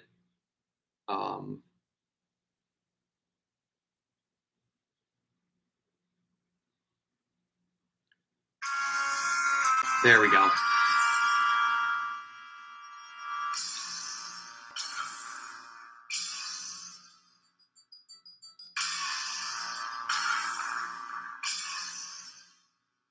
Oh, hang on.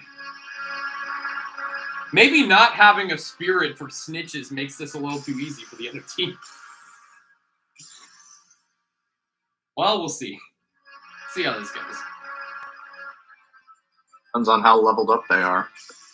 All three of these spirits are level 99, but the Skull Kid spirit team is a lot more powerful than the others. Than the other two.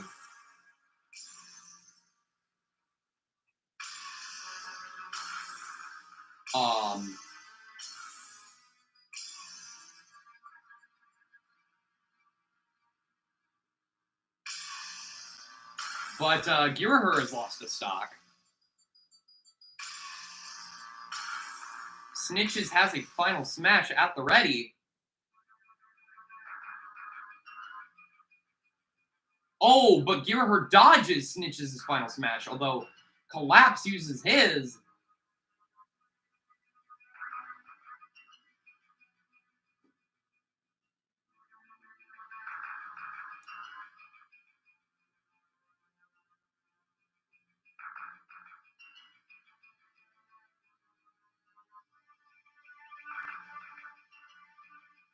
Oh, Girahur has the final smash built up. And Skull Adult loses his first stock, and Snitches is down to her last stock.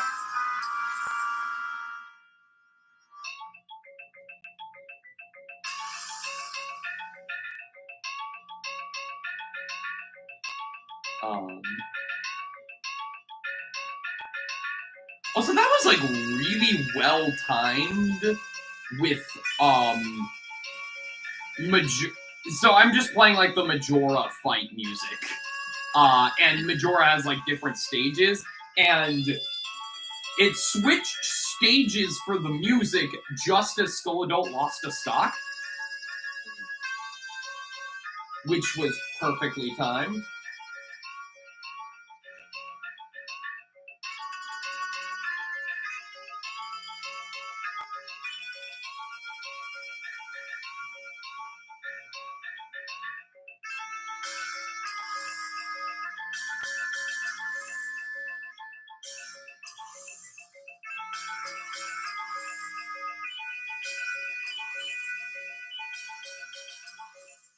And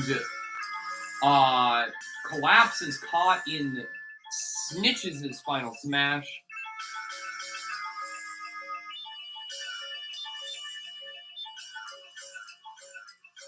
The damage is really racking up here. Collapse uses a final smash. It takes out Snitches, but Snitches takes one of Skull Adult's stocks.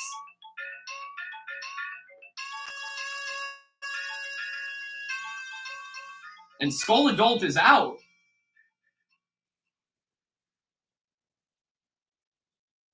And that's game.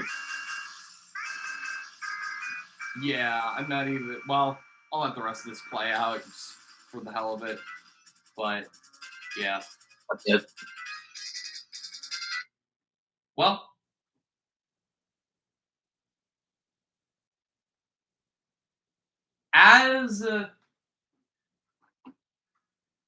As Skull Adult gets knocked out...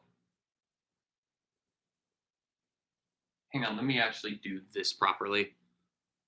Because this is kind of a big moment. Just give me a sec to properly take care of this.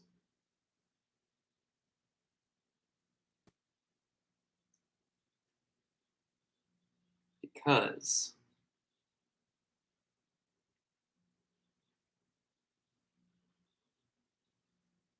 this is a big story moment that should be done justice.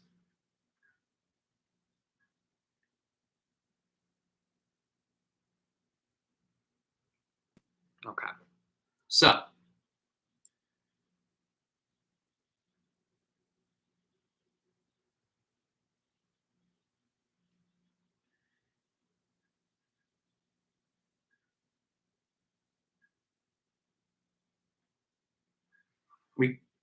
back at the chapel.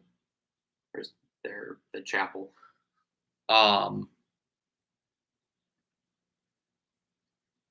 So shit. Well, spoilers. Girahur and Collapse look onto Skull Adult without his mask. For the first time we have seen.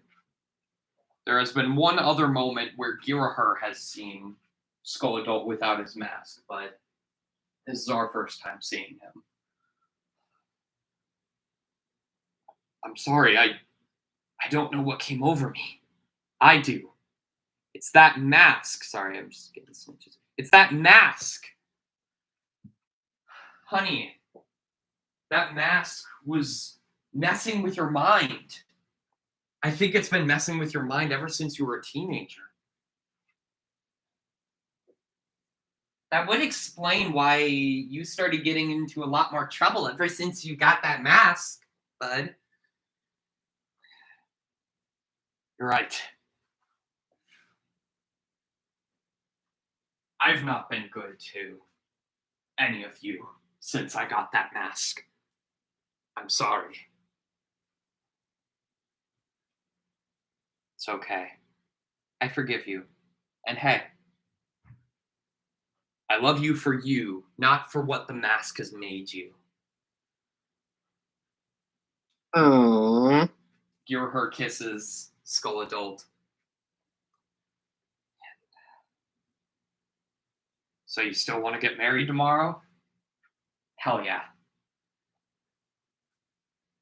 And Collapse, I would be honored if you would walk me down the aisle. Be glad to. And Snitches, you be my maid of honor. Wow, you're really planning a lot of this last minute, huh? It's like a lot of this is improv. But sure, yeah.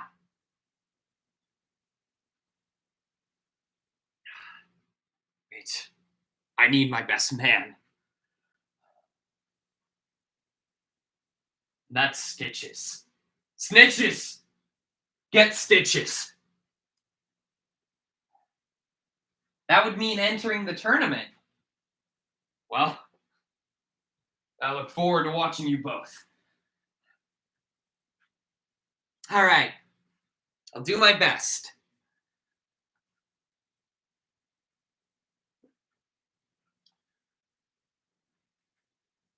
And that, well, a couple more things actually. So, outside the chapel, also, the mask didn't just get knocked off of Skull Adult's face. It flew out the window of the chapel and lands on the ground. Then you see.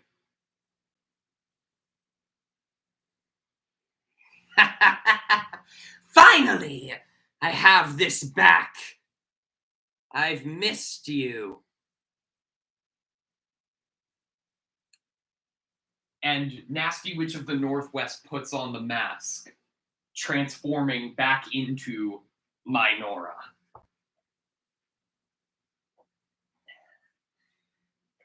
Even without Skull Adult aiding in my quest, tomorrow will be a red wedding.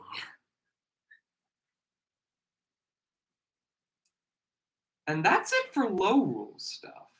But, hang on. I need to make a call quick. Hang on. Hello? Yeah, how's it going? Oh, thank God you're back. Oh, I don't have to keep up that accent anymore. Yeah, thanks for helping me out, Chives. Again, you do a really good impression of me. Well, thank you, I try. Did you get what you were after? Yes, I did. Oh, hey, Liam, how's it going?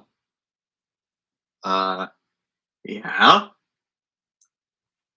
So for reference, lore-wise, Chives has been impersonating me this entire tournament. I had to go grab something. And I got it. I stole Pavlin's cloning machine. And I have something I'm going to do with it. And as I set down the cloning machine and warm it up, I pull out a lock of Cade's hair.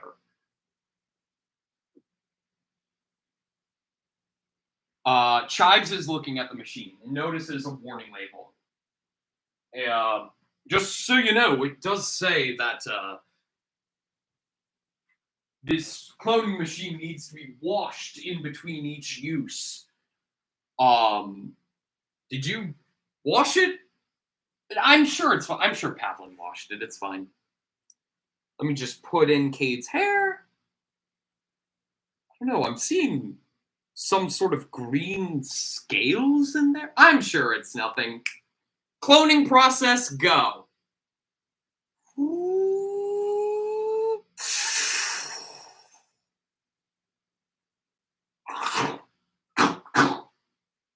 Oh, shit. And that's the end of the stream.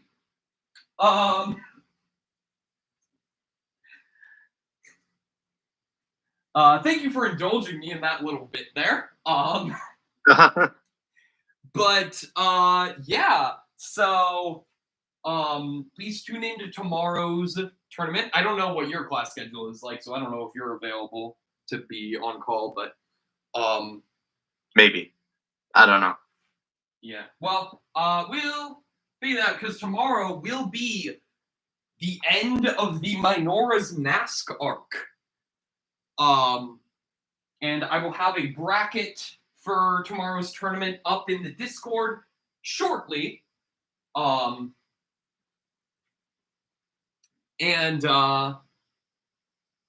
So yeah, thank you guys for watching, and as always, don't have a good day, have a great day.